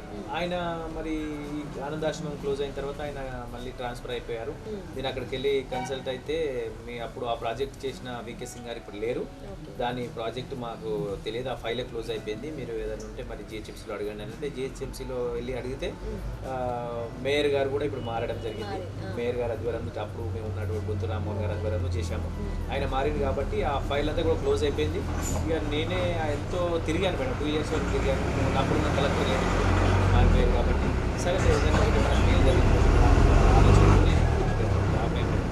కానీ ఈ యొక్క బెనిఫిట్ ద్వారా నాకు కూడా కొంచెం బటర్ అయింది కాబట్టి గవర్నమెంట్ నుంచి సపోర్ట్ చేస్తే నేను ఇంకా ముందు ఇలాంటి వాళ్ళకి సర్వీస్ చేయగలుగుతాను. ఓకే అండి, చూసారు కదా. అంటే జనరల్గా రోడ్లపైన భిక్షాటన చేస్తూ లేకపోతే బట్టలు లేకుండా చింపుడు గుట్టుతోని అందవిహీనంగా కనిపించినా కూడా గిరి మాతృదేవో భవ ఏదైతే ఫౌండేషన్ ఫౌండర్ ఉన్నారో గిరి గారు మాతృ హృదయంతో స్పందించి వాళ్ళందరినీ ఇక్కడికి తీసుకొచ్చి వాళ్ళకి కటింగ్లు చేయించి వాళ్ళకి డ్రెస్సులు ఇప్పించి వాళ్ళకి అన్ని బాగోగులు చూసుకుంటూ ఎటువంటి సపోర్ట్ లేకున్నా కూడా నేనున్నాను అంటూ వాళ్ళకు ప్రత్యేకంగా శ్రద్ధ తీసుకొని వాళ్ళను ఒక మంచి ఇక్కడ పెట్టడం జరిగింది. సో దీనికి ఇక్కడున్న ప్రజాప్రతినిధులు కానివ్వండి, స్థానిక మేయర్ ఎవరైతే ఉన్నారో బడంగపేట మేయర్ కానివ్వండి, స్థానిక మహేశ్వరం నియోజకవర్గం మంత్రి గారు కూడా ఉన్నారు ఇక్కడ మనతో పాటు, సబితా ఇందారెడ్డి గారు. వీళ్ళంతా మనకు సపోర్ట్ చేసి వీళ్ళకు ఒక మంచి ఒక ప్లేస్ని కనుక చూపించగలిగితే వాళ్ళకి మేము కృతజ్ఞత భావంగా ఉంటాము. ఇంకా 80 మెంబర్సే కాకుండా ఇంకా ఈ సంఖ్యను కూడా పెంచుకుంటూ పోయి చాలామందికి బాసరగా నిలుస్తాము అని చెప్తున్నారు.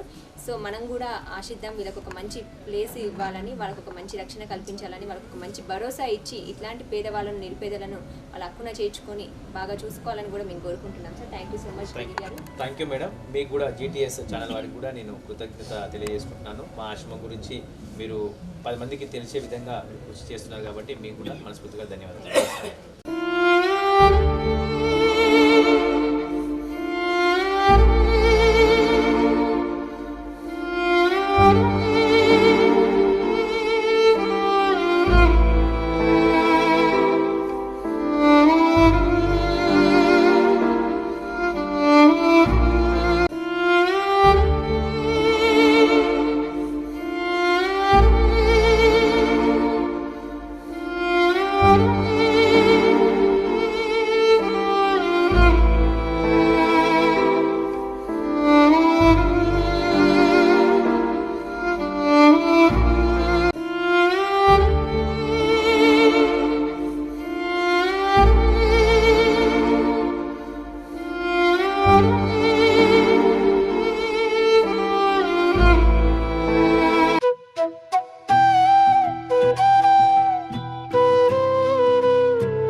ప్రార్థించే పెదవుల కన్నా సాయం చేతులే విన్నా అన్నట్టు ఒక నానుడి ఉంది.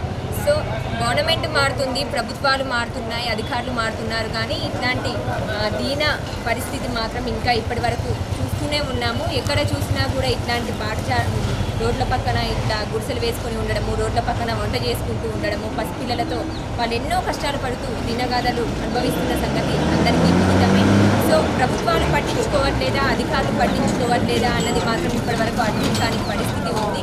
ఇప్పుడు మనం శంషాబాద్లోని ఎంఆర్ఓ ఆఫీస్ పక్కన ఉన్న ఒక చిన్న రోడ్డు పైన, ఫుట్పాత్ పైన ఇక్కడ ఒక మ్యాట్ వేసుకొని చిన్న పిల్లలతో సహా ఉన్నారు. మాకు ఇక్కడ ఈ దృశ్యం కనిపించింది కాబట్టి వీళ్ళని మేము క్వశ్చనింగ్ చేయాల్సిన అవసరం వచ్చింది. ఎందుకంటే జనరల్గా ప్రభుత్వాలు అనేవి మారినప్పుడు కానీ, ప్రభుత్వాలు అనేవి ఉన్నప్పుడు కానీ ఏమంటారంటే కనీసం కూడు గుడ్డ వాళ్ళకు నివాసం అనేది ఏర్పాటు చేయాల్సిన అవసరం అనేది ప్రభుత్వం పైన ఎంతైనా ఉందని చెప్పుకోవచ్చు. సో తెలంగాణ ప్రభుత్వం వచ్చిన తర్వాత చాలామంది అందరికీ నివాసాలు ఏర్పాటు చేశామని చెప్తున్నారు, డబుల్ బెడ్రూమ్స్ ఇల్లు ఇచ్చామని చెప్తున్నారు, ఆకలికి ఎలాంటి ఇబ్బంది లేకుండా ఉంది అని చెప్తున్నారు. కానీ ఇట్లాంటి వాళ్ళ దీనగాథ పరిస్థితి మాత్రం మనం చూస్తూనే ఉన్నాం. ఎక్కడ చూసినా కూడా రోడ్ల పక్కన, ఫుట్పాత్ల పైన ఇట్లాంటి దీనగాథలు కనిపిస్తూనే ఉన్నాయి. సో వారిని అడిగి తెలుసుకుందాం, ఎప్పటి నుంచి ఇక్కడ ఉంటున్నారు, వాళ్ళు ఎట్లాంటి ఇబ్బంది పడుతున్నారు అడుగుదాం. అమ్మ చెప్పమని పేరు ఎక్కడి నుంచి? औरत कितना भी हाथ लगाना तब जान से मार जाते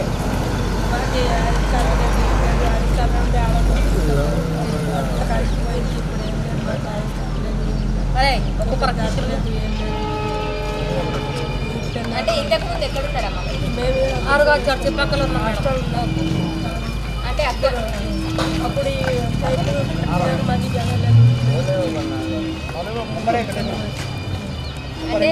అంటే ఇక్కడ ఉన్న ఇప్పుడు 25 సంవత్సరాల నుంచి ఉన్నారంటున్నారు కదా, మరి ఇక్కడ కార్పొరేటర్లు కానీ కౌన్సిలర్లు కానీ ఏం పట్టించుకోవట్లేదా మిమ్మల్ని? చాలా మంది రాసుకోపోయినారు కానీ ఇంతవరకు అడ్రస్ లేదు. మరి మీకు అంటే ఎక్కడ వంట అక్కడే వంట చేసుకుంటారు?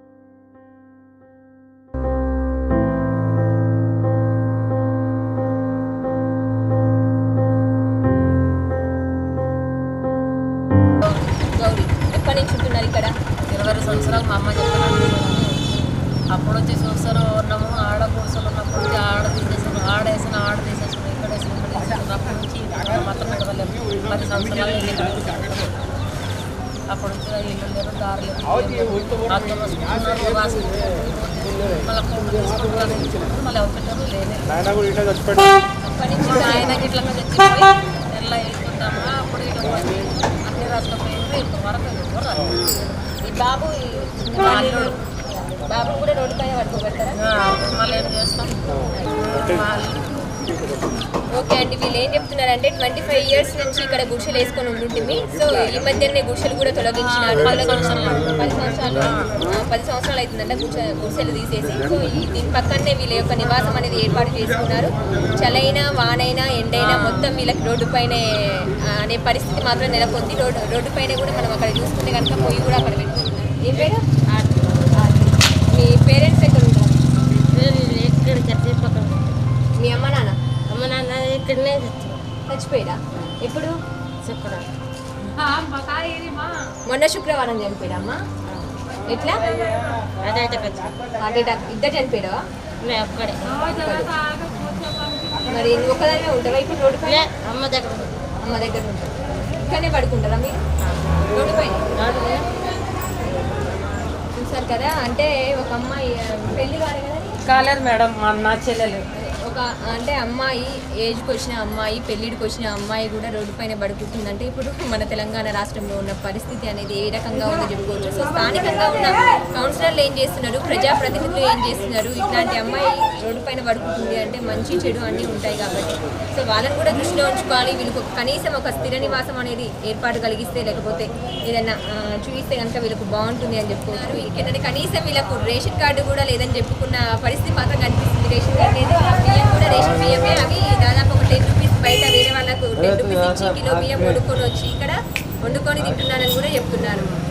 మొహమ్మద్ హఫీజ్ చెప్పండి, అంటే మీరు పక్కనే కదా షాప్ మీది, సో వీళ్ళు రోడ్డు పైన అవునా, సో వీళ్ళు రోడ్డు పక్కన ఇట్లా వండుకొని తినడం, వీళ్ళు పడుకోవడం, అంటే మీరు డైలీ ఇక్కడే ఉంటారు కాబట్టి చూస్తున్నారు కదా. ఎన్ని ఇయర్స్ నుంచి వీళ్ళు ఇక్కడ ఉంటున్నారు? ఇక్కడ అయితే నేను ఇన్న 20 years వరకు ఉంటున్నాను, కానీ నేను మాత్రం 2 years నుంచి చూస్తున్నా. ఇక్కడనే వండుకోవాలి, ఇక్కడనే తినాలి, ఏం సంపాదిస్తారో ఏంటో మనకైతే తెలియదు, కానీ ఇక రోడ్డు మీద నడుస్తుంది జీవితం అన్నట్టు. ఇల్లు లేదు, ఏం లేదు. మొన్న వాళ్ళ డాడీ కూడా చచ్చిపోతే మేమే అందరు కలిసి అది చేసినాం అన్నమాట. వాళ్ళ జీవితం ఏందన్నట్టు ఇప్పుడు చూస్తుంటే తెలుస్తుంది ఇక్కడ, అంతే.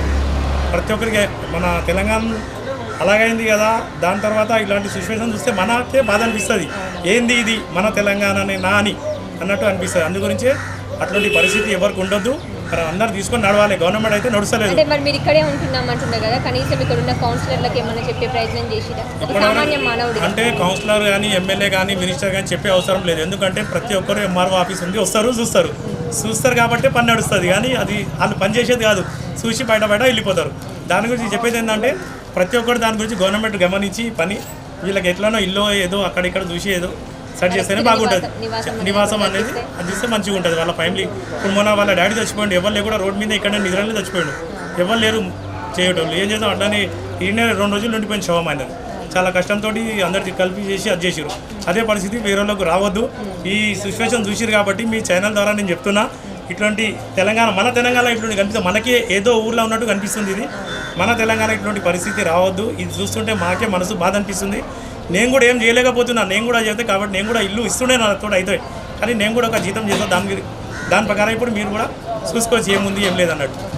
ఓకే అండి, చూస్తున్నారు కదా, సాక్షాత్తు శంషాబాద్లోని ఎంఆర్ఓ ఆఫీస్ దగ్గర ఉన్న ఎంఆర్ఓ ఆఫీస్ పక్కన, అంటే డైలీ ఎంఆర్ఓ ఆఫీస్కి జనరల్గా మంచి మెయిన్ వాళ్ళు వస్తుంటారు. రియల్ ఎస్టేట్ వాళ్ళు కానివ్వండి, ప్రజాప్రతినిధులు కానివ్వండి, కౌన్సిలర్లు కానివ్వండి, లేకపోతే చైర్మన్లు కానివ్వండి, వీళ్ళంతా వస్తూ ఉంటారు, పోతూ ఉంటారు. సో మరి వాళ్ళకి దృశ్యం అనేది కనిపించిందా లేదా అనేది నాకైతే అర్థం కాలేదు.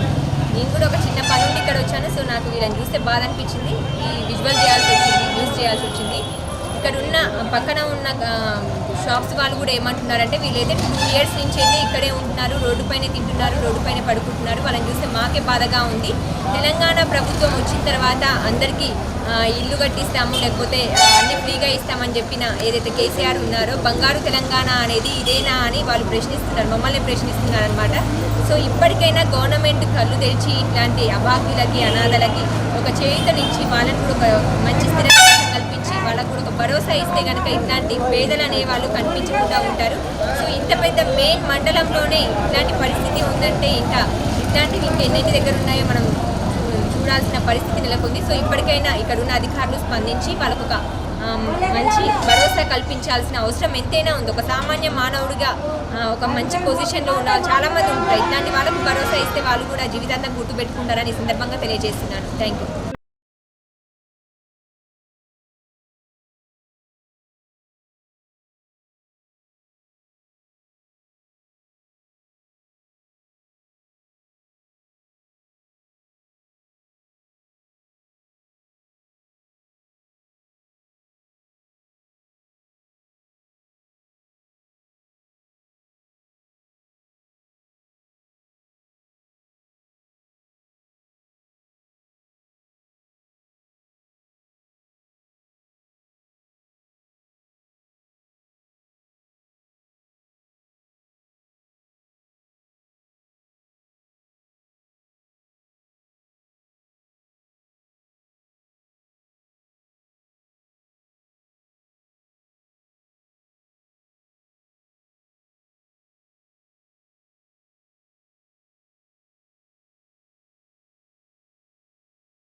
జీటీఎస్ టీవీ ప్రేక్షకులకు నమస్కారం. ప్రస్తుతం మనతో పాటు ఆదిపట్ల మున్సిపాలిటీ చైర్పర్సన్ కొత్త ఆర్థిక ప్రవీణ్ గౌడ్ గారు మనతో పాటు ఉన్నారు. సో చాలా రోజుల నుంచి ఇక్కడ ఒక సస్పెన్స్ అనేది కొనసాగుతుంది. పార్టీలోకి మారిన తర్వాత అలాగే ఆమె చైర్పర్సన్ అయిన తర్వాత కూడా చాలా సస్పెన్స్ అనేది కొనసాగుతుంది. సో ఇప్పుడు ఆమె కాంగ్రెస్ పార్టీకి మళ్ళీ సొంత గూటికి చేరాలని చెప్పుకోవచ్చు. అసలు చేరడానికి గల ప్రధాన కారణం ఏంటి, మరిన్ని విషయాలు, ఆసక్తికరమైన విషయాలు వారిని అడిగి తెలుసుకుందాం. నమస్తే మేడం. నమస్తే. ఎలా ఉన్నారు మేడం? బాగానే ఉన్నాం. ఓకే మేడం, మీరు ఒక కౌన్సిలర్గా గెలిచారు. స్టార్టింగ్ గెలిచిన తర్వాత మీరు ఒక చైర్పర్సన్గా ఎన్నుకోబడ్డారు. అంటే కాంగ్రెస్ పార్టీ నుంచి గెలిచారు. గెలిచిన తర్వాత మళ్ళీ టీఆర్ఎస్ పార్టీలోకి వెళ్ళడం జరిగింది. ఓన్లీ చైర్మన్గా ఎన్నుకోబడ్డానికే మీ టీఆర్ఎస్ పార్టీలోకి వెళ్ళడం జరిగిందా, లేకపోతే టీఆర్ఎస్ పార్టీ నుంచి మీకేమన్నా అంటే బలంగా అందులోకి రావాలన్న ఆసక్తికరమైన విషయం చెప్పాలి? నేను కాంగ్రెస్ పార్టీ నుంచే కౌన్సిలర్గా గెలిచానండి. టీఆర్ఎస్ పార్టీలోకి వెళ్ళడం అనేది వాళ్ళు రమ్మన్నారు, రండి అంటే అప్పుడు ఆలోచన చేసినాం మేము. ఫస్ట్ మా 30 years నుంచి 25-30 years నుంచి కాంగ్రెస్ పార్టీలోనే మా మామయ్య గారు కానీ ఒకసారి సర్పంచ్ చేశారు, మా అత్తయ్య గారు కూడా ఒకసారి సర్పంచ్ చేశారు. అసలు వెళ్ళాలంటే చాలా ఆలోచన చేసినాము. ఇంకా ఎందుకంటే మళ్ళీ ఆలోచన చేసి కొంతమంది మాకు సపోర్ట్ చేసిన వాళ్ళు, మాకు కౌన్సిలర్ అయ్యేటప్పుడు మాకు సపోర్ట్ చేసిన వాళ్ళందరినీ కూర్చోబెట్టి కూడా అడిగినాం మేము. ఎట్లా అంటే మనకు చైర్పర్సన్ ఇస్తామంటున్నారు, మరి మనం పార్టీలోకి వెళ్దామా అంటే అధికార పార్టీ కాబట్టి మనకి ఏమైనా డెవలప్మెంట్ చేసుకోవడానికి ఇంకెక్కువ డెవలప్మెంట్ చేసుకోవడానికి ఛాన్సెస్ ఉంటాయి కదా. అట్లా మనకి అవకాశం వచ్చినప్పుడు వదులుకోవద్దు మంచి అవకాశాన్ని అని అట్లా ఆ ఉద్దేశంతో మనం పార్టీ మారడం జరిగింది. ఆ రోజు అధికార పార్టీలో ఉంది, ఇంకా మనం మంచిగా చేసుకోగలం అనే ఆ ఉద్దేశంతోనే. ఓకే మేడం, అంటే జనరల్గా ఎవరికైనా ఒక పార్టీ నుంచి గెలిచినప్పుడు ఆ పార్టీలోనే కొనసాగాలి. ఎందుకంటే ప్రజలు మొత్తము ఒక పార్టీ తరఫునే ఓటేసే అవకాశం ఉంటుంది. సో మిమ్మల్ని మెయిన్గా దృష్టిలో ఉంచుకొని కాంగ్రెస్ పార్టీ నుంచి మిమ్మల్ని గెలిపించుకొని మీ ద్వారా పనులు చేయించుకోవాలని జనాలు అనుకున్నారు. కానీ మీరు మాత్రం వారికి వ్యతిరేకంగా మళ్ళీ పార్టీ చేంజ్ అవ్వడం జరిగింది. సో చేంజ్ అయ్యేటప్పుడు కూడా చాలా ఆసక్తికరమైన విషయాలు కూడా అక్కడ మనం చూసినాం. ఆ కౌన్సిల్ సమావేశంలో కానివ్వండి, ఈ ఎంపీకి కోమటిరెడ్డి వెంకటరెడ్డికి అలాగే ఎమ్మెల్యేకి మధ్య వాగ్వాదం జరగడం కానివ్వండి, ఇవన్నీ పరిణామాలు చోటు చేసుకున్నాయి. మరి ఆ టైంలో మీరేం ఆలోచించలేదా? అంటే అప్పుడు కౌన్సిల్ ఎలక్షన్స్ అనేది అక్కడ పార్టీ మా వార్డు మటుకు మా విలేజ్లో అయితే పార్టీని చూసి ఏం లేదు, మమ్మల్ని చూసి మా మీద నమ్మకంతోనే ఇచ్చారు మాకు. అదొకటే, పార్టీ అనేది తర్వాత సెకండరీయే అక్కడ. మిగతా అన్నట్టు నాకు పెద్ద తెలియదు, కానీ మా వరకు మాత్రం నన్ను పర్సనల్గా మమ్మల్ని చూసి ఇంతకు ముందు నుంచి వ్యక్తిగతంగా చూసి వేసిరు. కానీ పార్టీ అయినా కూడా నేను మాకు సపోర్ట్ చేసిన వాళ్ళందరినీ కూర్చోబెట్టి ఒకసారి అడిగినాను కూడా, వాళ్ళ అభిప్రాయం కూడా తెలుసుకుందామని. అంటే వాళ్ళు వద్దు అని చెప్పుంటే నేను వెళ్ళకపోతుంటేనేమో. వాళ్ళందరూ కూడా నాకు సపోర్ట్ చేసిన వాళ్ళందరూ కూడా, నాకు ఓట్ వేసిన వాళ్ళందరినీ, నా వార్డు ప్రజలందరినీ కూడా కొంతమంది కూర్చోబెట్టి, పెద్దవాళ్ళు ఉంటారు కొంతమంది కూర్చోబెట్టి అందరిని అడిగి డెసిషన్కి వచ్చాం మేము. ఊరికే సడన్ గా వాళ్ళు రమ్మనగానే అంత ఈజీగా కూడా వెళ్ళిపోలేదు. డిసైడ్ చేసుకొని సరే మరి ఇట్లా అంటున్నారు, మనమైతే వ్యక్తిగతంగా మీరు నన్ను గెలిపించారు కాబట్టి నేను మిమ్మల్ని కూడా అడగాలి, మీ అభిప్రాయం కూడా తెలుసుకొని మీరు ఎట్లా అంటారో అట్లనే చేస్తా అని చెప్పిన. అంటే సరే ఎందుకు మనకు ఛాన్స్ వస్తుంది కదా, పెద్ద పదవి కదా, ఇంకా మన ఊరిని మంచిగా చేసుకోవచ్చు, మంచి డెవలప్మెంట్ చేసుకోవచ్చు, అధికార పార్టీ కదా మెయిన్ అనే ఉద్దేశంతోనే మనం ఆ రోజు వెళ్ళినాం. కానీ గొడవలు అంటారా, ఇంకా గొడవలు అనేటివి ఇక ప్రతిపక్షాలు అధికార పార్టీలు ఎవరైనా అనుకోవడం అనేది కామన్. మళ్ళీ బయటికి వెళ్ళాక మళ్ళీ ఎవరైనా నార్మల్ గానే ఉంటారు. అది ఆ టైంకి మట్టుకే ఆ గొడవలు, ఎమ్మెల్యే సార్ కానీ మీరు ఎంపీ సార్ కానీ అంటున్నారు కదా, అవి నార్మల్. అంటే మీకు నార్మల్ గానే అనిపించవచ్చు, కానీ జనాలకైతే అవి ఒక ఆసక్తికరమైన విషయం. ఎందుకంటే ఒక రెండు పార్టీల మధ్య గొడవ జరిగేటప్పుడు ఎవరైనా అనుకుంటారు, ఓటు వేసి గెలిపించుకున్నప్పుడు ఆ పార్టీలోనే ఉండాలి, ఆ పార్టీకి న్యాయం చేయాలన్న దిశగా ఆలోచిస్తారు. ఇంకేంటంటే ఒక ఎంపీకి ఎమ్మెల్యే మరి అంటే చేసుకునే స్థితికి కూడా తీసుకొచ్చారు. అక్కడ పోలీసుల మధ్య తోపులాట అది జరిగింది. సో ఈ విషయాన్ని పక్కన పెడితే కనుక మీరు కాంగ్రెస్ పార్టీ నుంచి టీఆర్ఎస్ పార్టీలోకి రావడానికి గల ప్రధాన కారణం ఏంటో చెప్పండి. మెయిన్ అదే, అధికార పార్టీ ఉందనే మెయిన్. అధికారంలో ఉంది కాబట్టి ఎమ్మెల్యే గారు ఎమ్మెల్యే కాబట్టి టీఆర్ఎస్ పార్టీ ఎమ్మెల్యే కాబట్టి మంచిగా డెవలప్మెంట్ చేసుకోవచ్చు అని ఒక్క ఉద్దేశంతోనే మనం వచ్చినాం. అట్లా అదే ఉద్దేశం తప్పితే మనకి ఇంకేది లేదు. ఓకే, అంటే సంవత్సరం కాలం కూడా గెలవలేదు, దాదాపు 1 year అవుతుండొచ్చు మీరు ఒక చైర్పర్సన్ గా January 27th. సో ఇప్పుడే ఈ మధ్యలోనే ఇన్ని డిస్టర్బెన్స్లు ఎలా వచ్చాయి, ఎందుకు చేంజ్ అవ్వాల్సిన పరిస్థితి నెలకొంది? అంటే మీకు సొంత పార్టీలో సరైన స్థానం దక్కలేదంటారా? అంటే ఇప్పుడు నేను టీఆర్ఎస్ లో సరైన స్థానం దక్కలేదు అంటున్నారు, మీరు సొంత పార్టీ అన్నారు. సొంత పార్టీ అంటే మీరు అంటే నేను వచ్చి నుంచి సరే కొన్ని రోజులు సరే మా ఎమ్మెల్యే గారు మంచి అవకాశం ఇచ్చారు కాబట్టి నాకు చైర్పర్సన్గా మంచిగా చేసుకుందామని చాలా ఎన్నో ఆశలతోనే వచ్చినాం మేము. చైర్పర్సన్ అయిన తర్వాత ఇట్లా వేయాలి అట్లా వేయాలి అనుకున్నాం, కానీ మనకి విలువ అనేది లేదు. మెయిన్ నేను పార్టీ చేంజ్ కావడానికి కారణం అదే, రెస్పెక్ట్ అనేది లేదు నాకు. రెస్పెక్ట్ మీన్స్ అంటే నాకు విలువ ఇవ్వట్లేదు ఎవరు. నా పని నన్ను చేసుకొని ఇవ్వాలని నేను అంటున్నాను. నా పని కూడా ఇంకోళ్ళు చేస్తా అంటే మరి నేను ఉన్నది ఎందుకు? యాజ్ ఏ ఇప్పుడు మామూలుగా అందరి దగ్గర ఉన్నారు చైర్పర్సన్ సిపిలు అందరి దగ్గర ఉన్నారు. ఈ పోస్ట్ పెట్టింది నా పనులు నాకు ఉంటాయి కదా, నా పనులు నేను చేసే రైట్స్ నాకు ఉంటాయి, అవి కూడా నేను చేయట్లేదు కదా. అట్లా ఎవరైతే తగులుతున్నారంటారు మీరు చేసే పనులకి, ఎవరు ఆటంకం కలిగిస్తున్నారు? ఇప్పుడు ఫస్ట్ లో కొంతమంది మెల్లమ్మ కొంచెం మంచిగానే ఉన్నారు, మంచిగానే చేసిండ్రు. మరి ఎందుకు వచ్చిందో వాళ్ళకి మెయిన్ ఎక్కడ వచ్చిందంటే, ఇక్కడ నేను మా మున్సిపాలిటీలో కొన్ని జరుగుతున్నాయి, ఇక్కడ అవినీతి జరుగుతుంది, వాటిని ప్రశ్నించడం వల్ల మరి వాళ్ళకి ఎందుకు ఇబ్బంది అవుతుంది. కమిషనర్ చేసే పనులని నేను ప్రశ్నిస్తుంటే కౌన్సిలర్స్ కానీ మరి కమిషనర్ వెళ్ళి వాళ్ళకి చెప్పుకుంటుందా మరి ఏంది, కౌన్సిలర్స్కి చెప్పుకొని ఆమె కౌన్సిలర్స్తో నా మీద ఫిర్యాదు పెట్టిస్తుంది. ఓకే, లేకపోతే మీకు కూడా అలా దాంట్లో భాగం ఉందా మరి ఏమన్నా కమిషనర్ చేసే అవినీతిలో మీకు భాగం ఉందా, మరి మీకు ఎందుకు ఇబ్బంది అవుతుంది. నేను ఏనాడు అధికార పార్టీని గురించి నేను తప్పుగా మాట్లాడలే, వాళ్ళకి చిన్నతనం చేసేలా నేను ఎక్కడ ప్రవర్తించలేదు. ఎమ్మెల్యే గారికి కానీ అధికార పార్టీకి కానీ ప్రజాప్రతినిధులు ఉన్నారు, ఉన్నారు టీఆర్ఎస్ ప్రజాప్రతినిధులు కొంతమంది ఉన్నారు, వాళ్ళని కానీ నేను ఎక్కడ ఏ రోజు ఏది అన్నది లేదు. మీకెందుకు నా మీద. ఓకే మేడం, అంటే ఇప్పుడు మీరు ఇవన్నీ చెప్తున్నారు కదా, అంటే ఇంతకు ముందు కూడా అక్రమ వస్తువులకు పాల్పడ్డారన్నట్టు కూడా మీ పైన ఆరోపణలు వచ్చాయి, అంటే మీ హస్బెండ్ పైన కానివ్వండి, ఇవన్నీ చాలా రూమర్స్ వచ్చాయి. రూమర్స్ కానివ్వండి, ఇంకా మనకు వాస్తవాలు అనేది తెలియదు. సో అట్లాంటివి వచ్చాయి, దాని గురించి మీరేమంటారు? అంటే మీ హస్బెండ్ ఇందులో ఇన్వాల్వ్ అయ్యారు, మిమ్మల్ని పక్కకు జరిపి ఆయన మొత్తం వ్యవహారం అంతా నడిపిస్తున్నారు అన్నట్టు కూడా వచ్చింది. అది అబద్ధం అండి, అంత అబద్ధాలు. ఇప్పుడు ఎవరైనా సరే ఉంటారు, ఇప్పుడు సీఎం కేసీఆర్ గారు ఉన్నారు, కేటీఆర్ గారు ఉన్నారు, వాళ్ళని కూడా అంటారు. ఇప్పుడు అపోజిషన్ పార్టీ వాళ్ళు ఏమంటారు, పెద్ద పెద్ద ప్రాజెక్టులు చేస్తారు అన్ని అలా మనం మిగిలించుకోవడానికే ప్రాజెక్టులు చేస్తున్నారు అంటారు, అందరిని అంటారు ఎవరైనా. మనము ఒక పదవిలో ఉన్నప్పుడు ఎవరైనా అంటారు, కానీ అది నిజమా అబద్ధం అని కొంతమంది తెలుసుకోకుండా నమ్మేస్తారు. అదంతా అబద్ధం అండి, అది వసూలు చేస్తుండనడము, నా భర్త ఇన్వాల్వ్మెంట్ అవుతుండనడము అన్ని అబద్ధాలు. అది ఓకే మేడం, మీరు అంటే ఎవరికైనా గెలిచిన తర్వాత కాంగ్రెస్ పార్టీ నుంచి గెలిచారు, మీరు టీఆర్ఎస్ పార్టీలోకి రావడం జరిగింది, అంటే ఒక సముచితమైన స్థానం ఇస్తున్నారు కాబట్టి సరే ఎమ్మెల్యే గారి ఆదేశాల మేరకు మీరు ఆ పార్టీలో జాయిన్ అవ్వడం జరిగింది. సో ఎవరికైనా అధికార పార్టీలో ఉన్నప్పుడు వాళ్ళకు అవకాశాలు వస్తాయి, వాళ్ళకు పనులు కూడా కల్పించే అవకాశాలు వస్తాయి, ప్రజాసేవకి ఇంకా దగ్గర అవుతారన్న ఆలోచనతోనే ఎవరైనా వస్తారు, మీరు కూడా అదే కాన్సెప్ట్తోనే వచ్చారు. సో మరి మీకు సముచిత స్థానం దక్కలేదంటున్నారు, మీ సీటుకి కూడా గుర్తింపు ఇవ్వలేదంటున్నారు కదా, మీరు ఎమ్మెల్యే దృష్టికి ఇట్లాంటి విషయాలు ఎప్పుడైనా తీసుకెళ్లడం జరిగిందా, వారు మీకు ఏం చెప్పారు? నేను వెళ్ళిన మేము ఫస్ట్ నుంచి ఒక 8 months వరకు, ఇప్పుడు దాదాపు 11 months అవుతుంది నుంచి 8-9 months వరకు సార్ దగ్గరికి వెళ్ళినాం, ప్రతిదీ చెప్తూనే ఉన్నాం. ఫస్ట్ నుంచి కమిషనర్ గారి మీద కానీ ఇక్కడ జరిగే అవినీతి మీద కానీ సార్కి చెప్పే కంప్లైంట్ ఇస్తున్నాం. ఇట్లా జరుగుతుంది సార్, ఇట్లా జరుగుతుంది అంటే సరే మాకు ఇంకా మా ప్రాబ్లం సాల్వ్ చేస్తారేమో అని మేము చూస్తున్నాం, వేచి చూసినాం ఇన్ని రోజుల వరకు. చూసి ఇంకా అక్కడ నుంచి కూడా మాకు పరిష్కారం దొరికేటట్టు లేదని మనం ఇంకా ఊరుకున్నాం. ఇంకా మరి చెప్పినాం, చాలాసార్లు చెప్పడం జరిగింది ఇక్కడ ఇట్లా జరుగుతుంది. కానీ ఎమ్మెల్యే గారు ఏంటంటే బాగా మాటల కంటే బయట వాళ్ళు చెప్పే మాటలు నమ్మేవారు ఎమ్మెల్యే గారు. అంటే ఇప్పుడు వసూలు చేస్తున్నారని ఇప్పుడు మీరే అన్నారు కదా, అట్లా అదే కొంతమంది నమ్ముతారు కదా ఇంకా అట్లాంటివి మాకు ఇబ్బందికరం అనిపించినాయి, బాధ అనిపించింది. అదే మనం చెయ్యని తప్పుకు అట్లా అడగమైంది, ఏదైనా తప్పు ఉంటే నువ్వు పిలిచి మమ్మల్ని అడగాలి.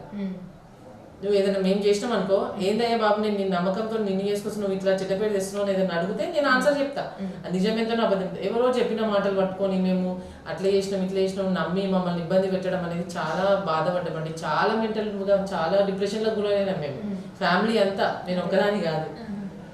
ఓకే మేడం, అంటే ఇప్పుడు దాదాపు 1 year కావస్తుంది కదా ఒక చైర్పర్సన్గా ఉండి ఆదిపట్ల మున్సిపాలిటీలో, ఇప్పటి వరకు ఎట్లాంటి డెవలప్మెంట్స్ ప్రోగ్రామ్స్ కండక్ట్ చేశారు మీరు?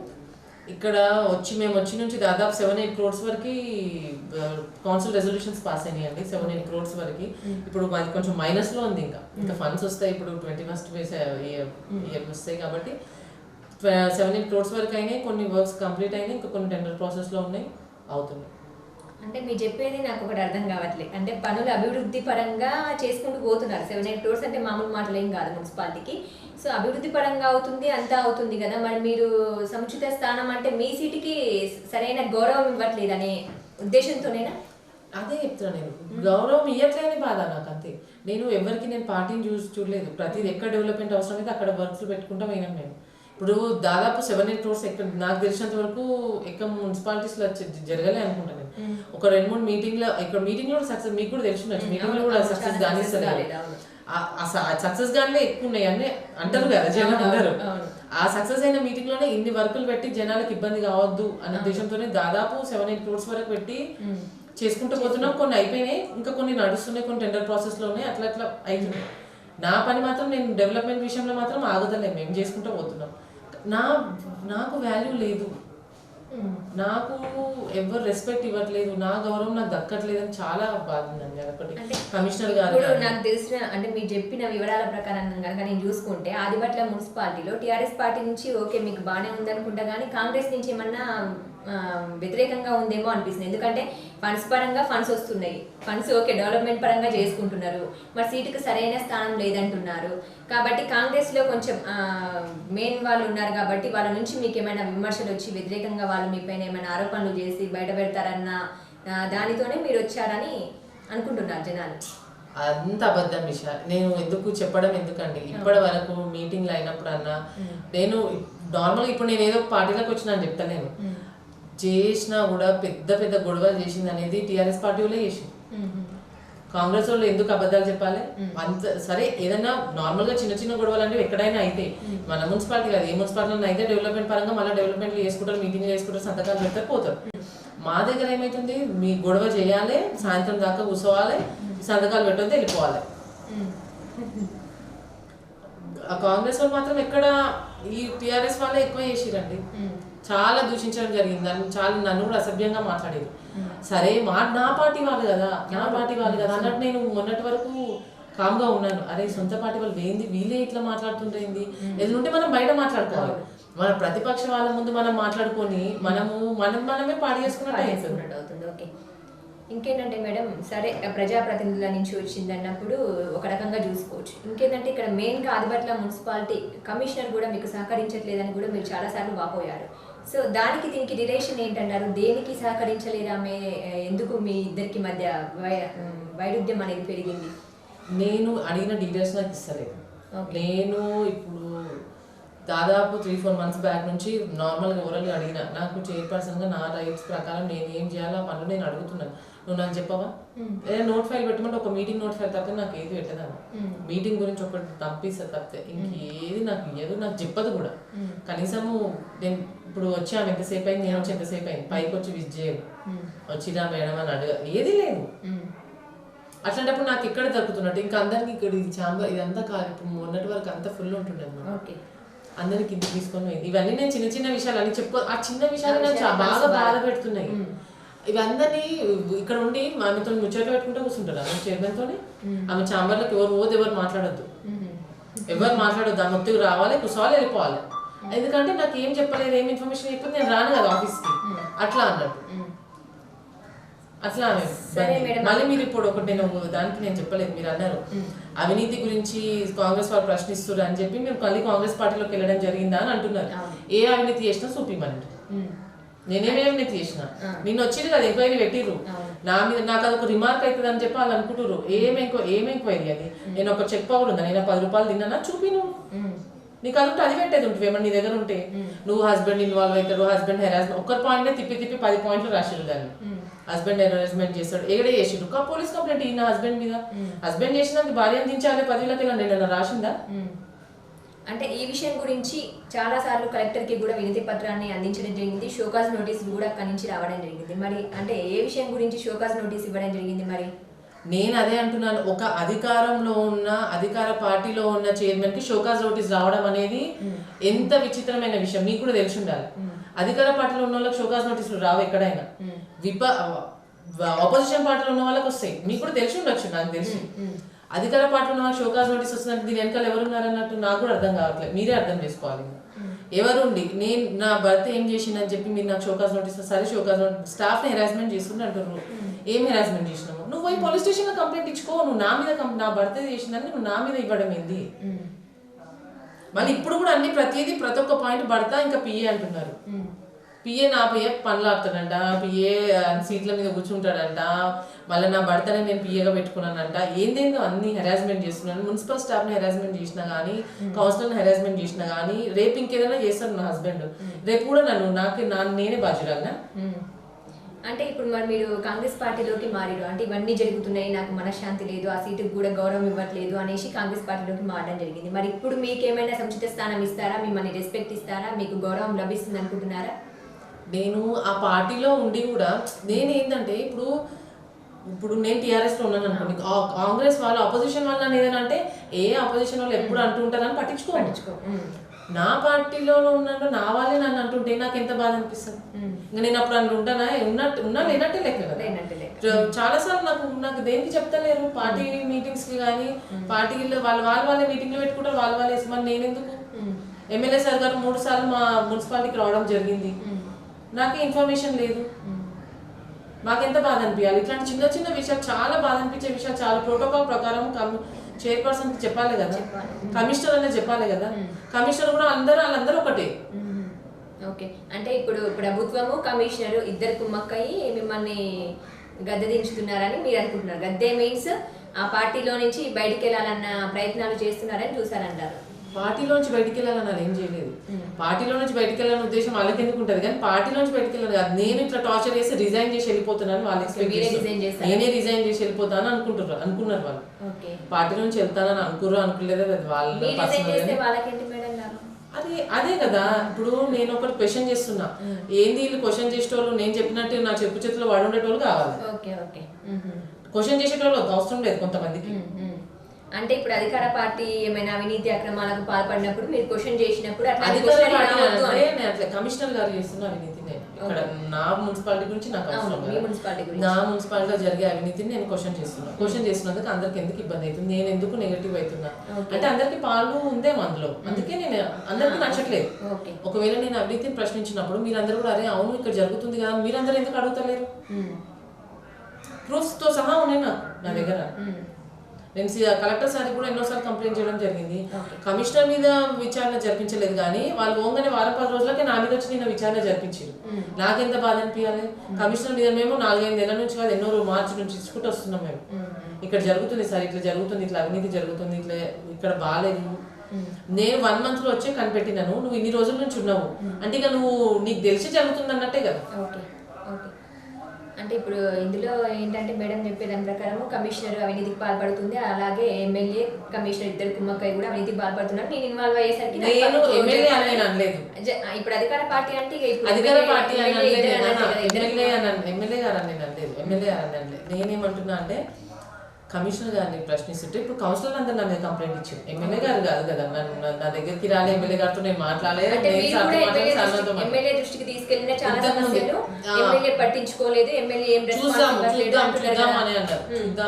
చూద్దాం అని అనుకుంటొచ్చారు సార్. కానీ ఎందుకంటే మేడం ఇప్పుడు మీరు మామూలు పర్సన్ ఏం కాదు, ఎందుకంటే ఇప్పుడు సరే ఒక వార్డు మెంబరో లేకపోతే ఒక కౌన్సిలర్ అనుకుంటే అది వేరే విషయం. మీరు ఒక చైర్పర్సన్ గా ఒక గుర్తింపు స్థానంలో ఉన్నారు కాబట్టి ఎమ్మెల్యే ఈ విషయంలో ఇంత పెద్ద సంఘటన జరిగినప్పుడు ఆదిబట్ల మున్సిపాలిటీలో ఇంత వ్యతిరేకత ఉన్నప్పుడు అట్లాంటప్పుడు పట్టించుకోకుండా ఉండడం అనేది అసలు అది జరగని విషయం. కానీ మీరు చెప్పే మాటలు అర్థమవుతుంది, ఆయన వాయిస్ తీసుకుంటే కూడా మాకు అర్థమవుతుంది కాబట్టి ఈ విషయం పైన. సో ఇంకేం చెప్పదలుచుకున్నట్టు నేను కమిషనర్ చేసే తప్పులను వీలైతే చూపిస్తున్నాను. ఇక్కడ వీలైతే చూపిస్తుంటే కౌన్సిలర్లు అందరికి ఇబ్బంది అవుతుంది. మరి ఆమె పోయి కౌన్సిలర్కి చెప్పుకుంటుందా, కౌన్సిలర్లు అందరికి వెళ్ళి కౌన్సిలర్ ఆమెనే చెప్తుంది, కౌన్సిలర్కి అందరినీ చేసి మా మీద కంప్లైంట్ ఇప్పించేటట్టు చేస్తుంది. మేము ఎన్నడూ కౌన్సిలర్ని ఏ రోజు ఏదనలేదు, అధికార పార్టీని ఏదనలేదు, ఎమ్మెల్యే గారిని కానీ ఏది అనలేదు. మేము ఇప్పుడు కూడా నేను అనట్లేదు. నేనేం చెప్తున్నా, నేను అవినీతిని ప్రశ్నిస్తుంటే ఎందుకు ఇబ్బంది అవుతుంది, కౌన్సిలర్లకు కూడా అందులో పాలుందేమో మరి అన్న క్వశ్చన్. ఓకే మేడం, మరి ఇప్పుడు మీరు కోమటిరెడ్డి వెంకటరెడ్డి ఎంపీ సమక్షంలో మీరు కాంగ్రెస్ పార్టీని మళ్ళీ సొంత గుడికి చేరారు కదా, ఇప్పుడు మీ ఫీలింగ్ ఎలా ఉంది? అంటే మీరు వెళ్ళేటప్పుడు ఎమ్మెల్యేకి ఏమైనా ఇంటిమేషన్ ఇచ్చారు ఇట్లా వెళ్తున్నాను అని చెప్పి? లేదండి, ఏమి ఇవ్వలేదు, సడన్గా వెళ్ళి. ఇంకా నన్ను ఇప్పుడు నాకు ఒక 2-3 months నుంచి నాకు ఎక్కడ ఏ మీటింగ్లో జరిగినా నాకు చెప్పట్లేదు. ఎమ్మెల్యే సార్ కానీ చెప్పట్లేదు, నాకు పార్టీ తరఫు నుంచి నాకు ఎవరు చెప్తలేదు ఏం జరిగినా. సార్ 2-3 times బెంగళూరుకి ఒకసారి వచ్చారు సార్, 2-3 సార్లు వచ్చింది ఎమ్మెల్యే సార్ అని. అప్పుడు నాకు ఎవరు ఇంటిమేషన్ ఏది ఇవ్వలేదు. పేపర్ వాళ్ళు అయ్యింది మేడం ఎమ్మెల్యే సార్ వచ్చి మీరు రాలేదు అంటే నాకు ఇన్ఫర్మేషన్ లేదండి అని నేను చెప్పాను. ఇంకా అంతా ఇక మేము అవసరం లేదేమో మరి, ఇంకా అవసరం లేనప్పుడు వాళ్ళకి అవసరం లేనప్పుడు ఇంకా మనం చెప్పాల్సిన అవసరం ఏముంటుంది? ఓకే చెప్పండి, ఇప్పుడు మరి మీ కాంగ్రెస్ పార్టీ సొంత గుడి పార్టీకి వచ్చారు, ఇప్పుడు మీకు ఫీలింగ్ ఎలా ఉంది? ఎలాంటి అభివృద్ధి కార్యక్రమాలు చేయబోతున్నారు ముందు మీరు? అంటే జనరల్గా ఒక అధికార పార్టీలో ఉన్నప్పుడు వాళ్ళ నియోజకవర్గాన్ని కానీ వాళ్ళ మున్సిపాలిటీని కానీ అభివృద్ధి చేసే దిశగా, ఎందుకంటే ఎమ్మెల్యే అదే పార్టీకి సంబంధించిన వ్యక్తి ఉంటారు, కొట్లాడి మరి మనం నిధులు తెచ్చుకోవచ్చు, మన సమస్యలన్నీ చెప్పుకోవచ్చు అన్న అన్న ఆలోచనలు ఉంటాయి జనరల్గా ఎవరికైనా. ఇప్పుడు పార్టీ చేంజ్ అయ్యారు, కాంగ్రెస్ పార్టీలోకి వచ్చారు. మరి ఇప్పుడు ఎలా డెవలప్మెంట్ దిశగా ఆలోచిస్తారు, ఎలా వెళ్తారు, ఎలా నిధులు అడుగుతారు? నిధులు మేము సార్ని అడుగుతూనే ఉన్నాం. ఇప్పటివరకు ఎమ్మెల్యే సార్ దగ్గర నుంచి మాకు నిధులు ఏం రాలేదు. నార్మల్గా అందరికి వచ్చినట్టు అవే ఎల్ఆర్ఎస్ అవి ఇవే ఆ డబ్బులతోనే ఆ నిధులతోనే మేము డెవలప్మెంట్ స్టార్ట్ చేసినాం. ఎమ్మెల్యే సార్ దగ్గర నుంచి అడిగినాం, మేము మొన్నటి వరకు అయినా కూడా వెళ్ళి అడిగినాము.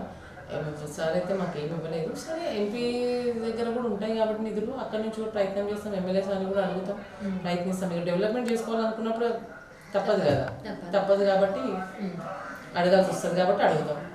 ఓకే మేడం, తెలంగాణ రాష్ట్రంలోనే ఆదిబట్ల మున్సిపాలిటీ అంటే ఒక ప్రత్యేక స్థానాన్ని సంపాదించుకుందని చెప్పుకోవచ్చు. సో ఇన్ని విమర్శలను ఎదుర్కొంటుంది ఈ అనతి కాలంలోనే.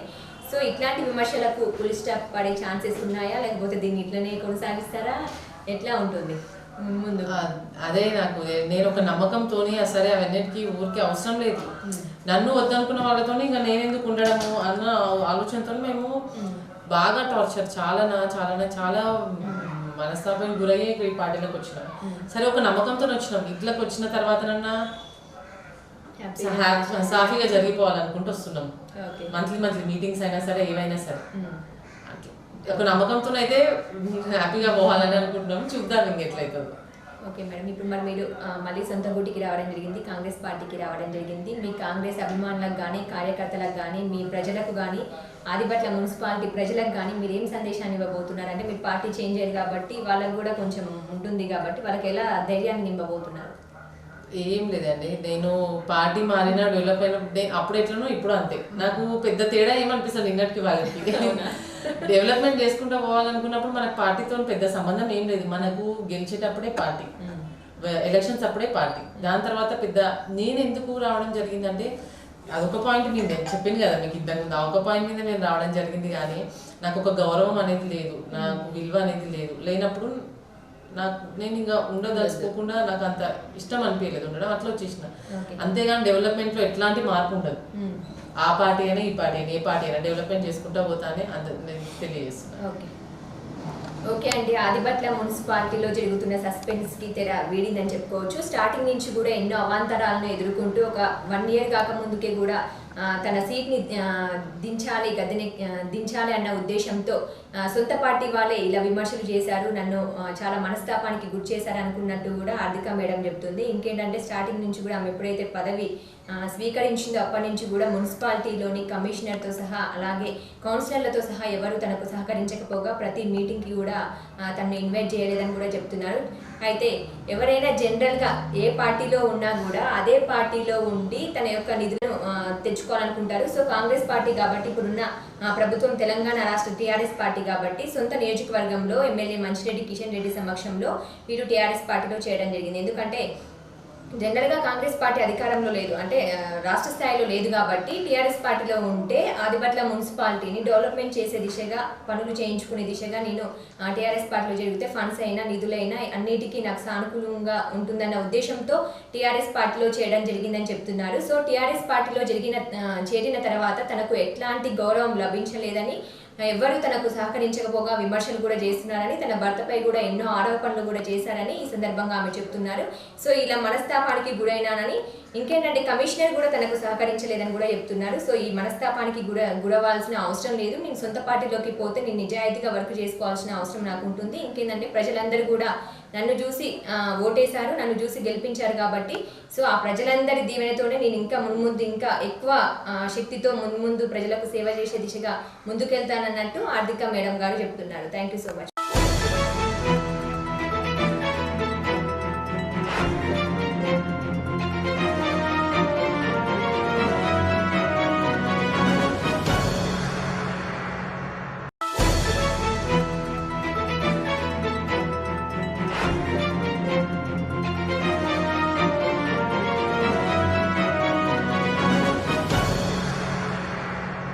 బ్రహ్మ కడిగిన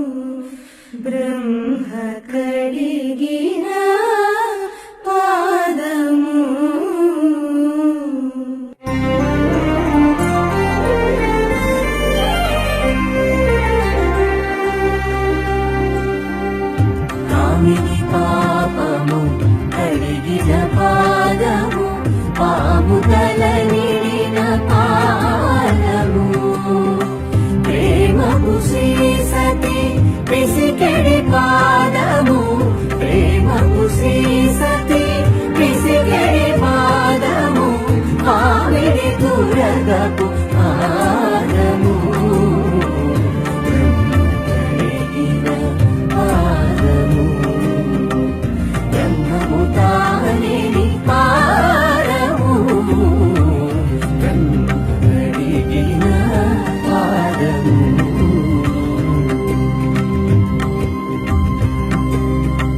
ముక్కోటి ఏకాదశి వైకుంఠ ఏకాదశి పర్వదినాన ఈరోజు మనం కమ్మగూడలోని శ్రీ వెంకటేశ్వర స్వామి దేవాలయం దగ్గర ఉన్నాము. మనతో పాటు స్వామి అర్చకులు మనతో పాటు ఉన్నారు. వాళ్ళని అడిగి తెలుసుకుందాం. చెప్పండి స్వామి, ముక్కోటి ఏకాదశి అంటే ఏంటి, పండుగ యొక్క విశిష్టత ఏంటి, దీన్ని ఎలా నిర్వర్తించారు? ఓం నమో వెంకటేశాయ. ఇది శ్రీ కళ్యాణ వెంకటేశ్వర స్వామి వారి దేవస్థానం ఉదయాంజల్ కమ్మగూడ కాలనీలో ఉంది. ఇది 2014లో శంకుస్థాపన చేయడం జరిగింది, 16లో ప్రతిష్ఠ చేయడం జరిగింది. ఇక్కడ గత 5 సంవత్సరాలుగా భోగి పర్వదినాన్ని, ముక్కోటి ఏకాదశి పర్వదినాలు ఉత్సవాలు గొప్పగా జరుగుతాయి. మధుకైటభులు అనేటటువంటి రాక్షసులు మహావిష్ణువుతో 1 నెల పాటు సుదీర్ఘమైనటువంటి యుద్ధం చేసి ఆ యుద్ధంలో మహావిష్ణువు చేతిలో వారు ఓడిపోయిన సందర్భంలో మహావిష్ణువు వారికి ఇచ్చినటువంటి వరం ఈరోజు. మధుకైటభుల్ని మహావిష్ణువు ఏదైనా వరం కోరుకోండి అని అడిగినప్పుడు మధుకైటభులు ఏకాదశి రోజున నీ దర్శనానికి ఎవరైతే భక్తులు వస్తారో మాకు ఎలా అయితే నీ చేతిలో పరమపదం లభించిందో అలాంటి పరమపదం ముక్తి వాళ్ళకు కూడా లభించాలి అని మధుకైటభులు కోరుకున్న వరం ఈరోజు మనకి ఒక గొప్ప సంప్రదాయాన్ని ఇచ్చింది. ఇది మనకి పురాణాల ద్వారా వ్యాస మహర్షి ద్వారా లభించినటువంటి సందర్భం కనుక ఈ వైకుంఠ ఏకాదశి అని, ముక్కోటి ఏకాదశి అంటారు దీన్ని. ముక్కోటి దేవతలు ఉన్నారు అని మనకి పెద్దవాళ్ళు చెప్తూ ఉంటారు. అంటే 33 కోట్ల మంది అని అర్థం కాదు, 33 మంది దేవతలు ఒక్కొక్కరు అంత పరిమాణం, అంత శక్తి సామర్థ్యత కలిగినటువంటి దేవతలు వారు. అటువంటి దేవతలు మనకి ఉన్నారు అని 33 కోట్లుగా చెప్పటం జరిగింది.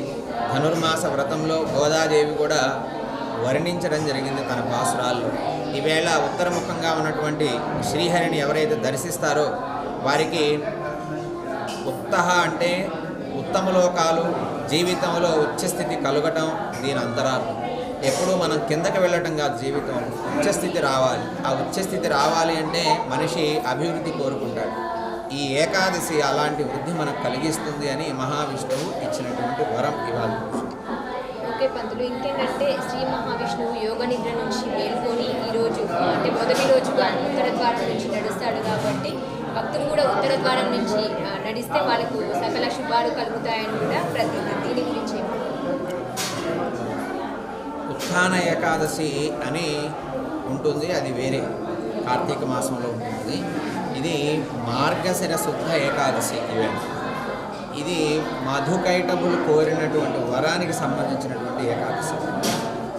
ఆషాఢ శుద్ధ ఏకాదశి, కార్తీక మాసంలో వచ్చేటటువంటి ఏకాదశి ఏదైతే ఉందో శయన ఏకాదశి అని దానికి, ఉత్థాన ఏకాదశి అని దీనికి, ఈ రెండింటికి పేర్లు ఉన్నాయి. ఈ 2 ఏకాదశుల్లో మహావిష్ణువు యోగ నిద్రలో ఉంటాట. ఎలా రచించాలి ఈ ప్రకృతిని, ఎలా లయం చేయాలి, ఎలా ఐక్యం చేయాలి, ఎలా దీన్ని వృద్ధి చేయాలి అని యోగ నిద్రలో ఉండి యోగ రూపంగా తాను రచించేటటువంటి రచనకి చాతుర్మాస్యం అని పేరు పెట్టారు. ఆ చాతుర్మాస్య సమయాల్లో మొదలుపెట్టినటువంటి దానికి ఒక ఏకాదశి, పూర్తయిన దానికి ఉత్థాన ఏకాదశి అని పేర్లు ఉన్నాయి. అలా వచ్చినటువంటిది. ఈవేళ నిద్రలేస్తారు అని, ఉత్తరముఖంగా నడుస్తారు అనేటటువంటి సంప్రదాయం కాదు. ఈవేళ మధుకైటభులు కోరిన వరం వల్ల 33 కోట్ల మంది దేవతలు స్వామివారిని దర్శించి తరిస్తున్నారట. అలాంటి అవకాశం మానవులమైన మనకే సాధ్యమైంది అటువంటి ఏకాదశి. అంటే భక్తులు ఈ ఏకాదశిని ఏ విధంగా జరుపుకోవాలి?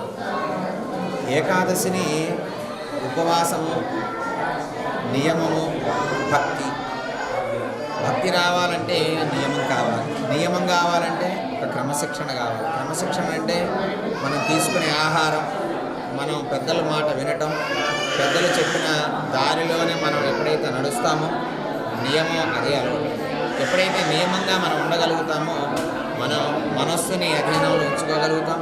మనస్సు ఎప్పుడైతే అధీనంలో ఉంటుందో భగవంతుడు భగవంతుడిని దర్శించడానికి మనకి ఈ నియమాలు, ఈ ఉపవాసాలు ఉపయోగపడతాయి. ఈ ఏకాదశికి ఇవి సాధకులుగా ఉపయోగపడతాయి, సాధనాలుగా. అలా చేస్తేనే మనం భగవద్ దర్శనం చేయగలం. మన జీవితానికి కూడా ధన్యత అప్పుడే వస్తుంది.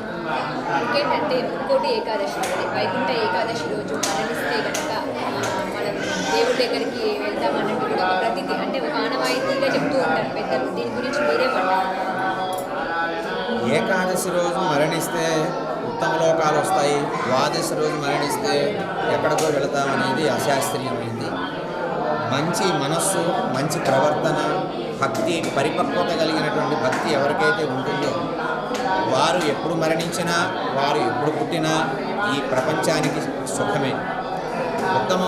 ఈ ప్రకృతి ఎప్పుడైనా దుఃఖము, సంతోషం రెండు వ్యక్తపరుస్తుంది. పంచభూతాలు ఎలా మంచివాడు పుట్టాడు అన్నప్పుడు ప్రకృతి అంతా పులకిస్తుందట.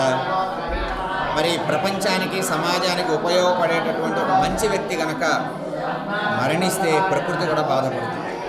మనకి శ్రీమద్ రామాయణంలో నాకు పలానా వ్యక్తి ఈ భూమిని పరిపాలన చేయాలని భూదేవి కోరుకుందట.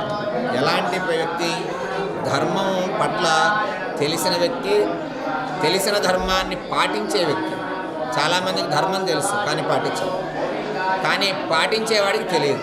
ఇంత తేడా ఉంది. శ్రీరాముడు అటువంటి వాడు కాదు. ధర్మం తెలుసు, తెలిసిన ధర్మాన్ని పాటిస్తాడు. ఎంత భారమైనా సరే కష్టాన్ని తాను భరిస్తాడు తప్ప ఎదుటి వాళ్ళ మీద కష్టం పోనివ్వట. ఇలాంటి 16 గుణాలు కలిగినటువంటి వ్యక్తి నన్ను పాలన చేయాలని భూదేవి కోరుకుంది. అలా భూదేవి బాధపడింది రామచంద్రస్వామి బాధల్లో. అలాగే ఈ భూమి మీద మంచి వ్యక్తులు ఎవరైతే పోతారో అప్పుడు బాధపడుతుంది భూదేవి. మంచి వ్యక్తులు పుట్టినప్పుడు పులకరిస్తుంది. ఇది సహజమైన ధర్మం. అలాగే ఏకాదశి రోజే మరణిస్తే ఉత్తమ లోకాలకు వెళతారు అనేటటువంటిది అది వేరే సిద్ధాంతం. కానీ మంచి సాధకులు ఎవరైతే ఉంటారో వారు ఎప్పుడు మరణించినా భూదేవి బాధపడుతుంది. ఓకే స్వామి, ఇంకేంటంటే ఇప్పుడు జరుగుతున్న సిచ్యువేషన్స్ కనుక చూస్తుంటే ప్రకృతి పరిణామాలు కానివ్వండి, ఇవన్నీ ఎందుకు జరుగుతున్నాయంటారు? వీటిని అధిరోహించాలంటే మానవ పరంగా మనం ఎట్లాంటి జాగ్రత్తలు తీసుకోవాలి, ఎట్లాంటి పుణ్య కార్యక్రమాలు చేయాలి? ఆలయాలు మంచి ప్రశ్న ఇది. ఆలయాలు నిర్మాణం అసలు ఎందుకు అని కనుక ప్రశ్నిస్తేట ఒక సంకల్పంలో అర్చకులు చెప్తారు. అస్మిన్ గ్రామే స్థితానాం ప్రజానాం సర్వవర్ణానాం సర్వేషాం భక్తజనానాంచ వ్యాధి చోరా దుర్భిక్ష అనావృష్టి రాజ్యవాదాది సర్వ ఉపద్రవ. ఇక్కడ పెద్ద విషయం ఉంది. ఏమిటయ్యా అంటే ఇప్పుడు మనం చెప్పుకున్నవన్నీ ఇప్పుడు మనం చెప్పుకునే కరోనా లాంటివి ఆ కాలంలో వేరే పేర్లతో వచ్చుండొచ్చు. సర్వ ఉపద్రవ శాంతి అర్థం. ఇప్పుడు కరోనా పోవచ్చు, రేపొద్దున ఇంకోటి ఏదో రావచ్చు. దీనికి అంతము లేదు, ఆది లేదు. ఇలాంటివన్నీ వచ్చిన వాటిని ఎదుర్కొనే సమర్థత మన మానవ జాతికి ఉన్నటువంటి మనస్సుకు ఉన్నటువంటి బుద్ధికి మనకి సమర్థత, ఎదుర్కొనే సమర్థతని ఇవ్వాలి అని ప్రకృతి కారకుడైన భగవంతుడిని మనం ఎప్పుడు ప్రార్థన చేయాలి. చేసినప్పుడు అంతిమ విజయం మానవుడిది. మన ప్రకృతిలో ఎన్నో జబ్బులు వచ్చాయి, జబ్బులు మాత్రం నిలబడదు, కానీ మానవుడు నిలబడతాడు. ఎందుకంటే మానవుడికి మేధస్సు ఉంది. ఆ మేధస్సుతే ఎలా వచ్చింది, దీన్ని ఎలా అధిగమించాలని మానవుడు తెలుసుకొని దాని మీద విజయం పొందుతాడు. సరే, ప్రకృతిలో వచ్చే ఇబ్బందులు అంటారా, మానవ తప్పిదాల వల్ల సహజంగా వస్తాయి. వాటిని మళ్ళా చేయకుండా సరిదిద్దుకొని మన ప్రకృతిని, మన కుటుంబాన్ని, మన వ్యవస్థ, మన ఆచార, మన ప్రవర్తన మనం సరిదిద్దుకోగలిగినప్పుడు మనకి ఎటువంటి ఇబ్బందులు రావు అని వేదాంత ఉపనిషత్తులు ఖచ్చితంగా చెప్తాయి. ఫైనల్గా చెప్పేది ఆలయ వ్యవస్థలన్నీ కావచ్చు, ముఖ్యంగా పెద్దలు మనకు చెప్పినటువంటి సంప్రదాయాలు ఏవైతే ఉన్నాయో వారేం చెప్తారు వీరేం చెప్తారు అనేటటువంటి వితండవాదాలు కాకుండా పెద్దల్ని ముందు మన పెద్దల్ని మనం గౌరవించగలిగినప్పుడు తర్వాత దేవతలను గౌరవిద్దాం. అసలు ముందు మన పెద్దల్ని మనం గౌరవించుకోవటం కొంతకాలం పోయింది. దానివల్ల దేవతలు మనకు అందుబాటులోకి రావటం లేదు. దేవతలు అందుబాటులోకి అవసరంలా పెద్దలు మన పెద్దల్ని మనం గౌరవించి, మన తోటి మనుషుల్ని మనం గౌరవించి, మన తోటి స్నేహితుల్ని గౌరవించి, వారి యందు సద్భావనతో, ప్రేమానురాగాలతో మన కుటుంబ వ్యక్తులతో మనం ఉండగలిగినప్పుడు దేవతల్ని పూజించే ఒక లెవెల్స్ వస్తాయి మన మనస్సుకి. అంతేగాని మనం ఇవన్నీ వదిలేసి దేవతల దగ్గరికి వెళ్తాం.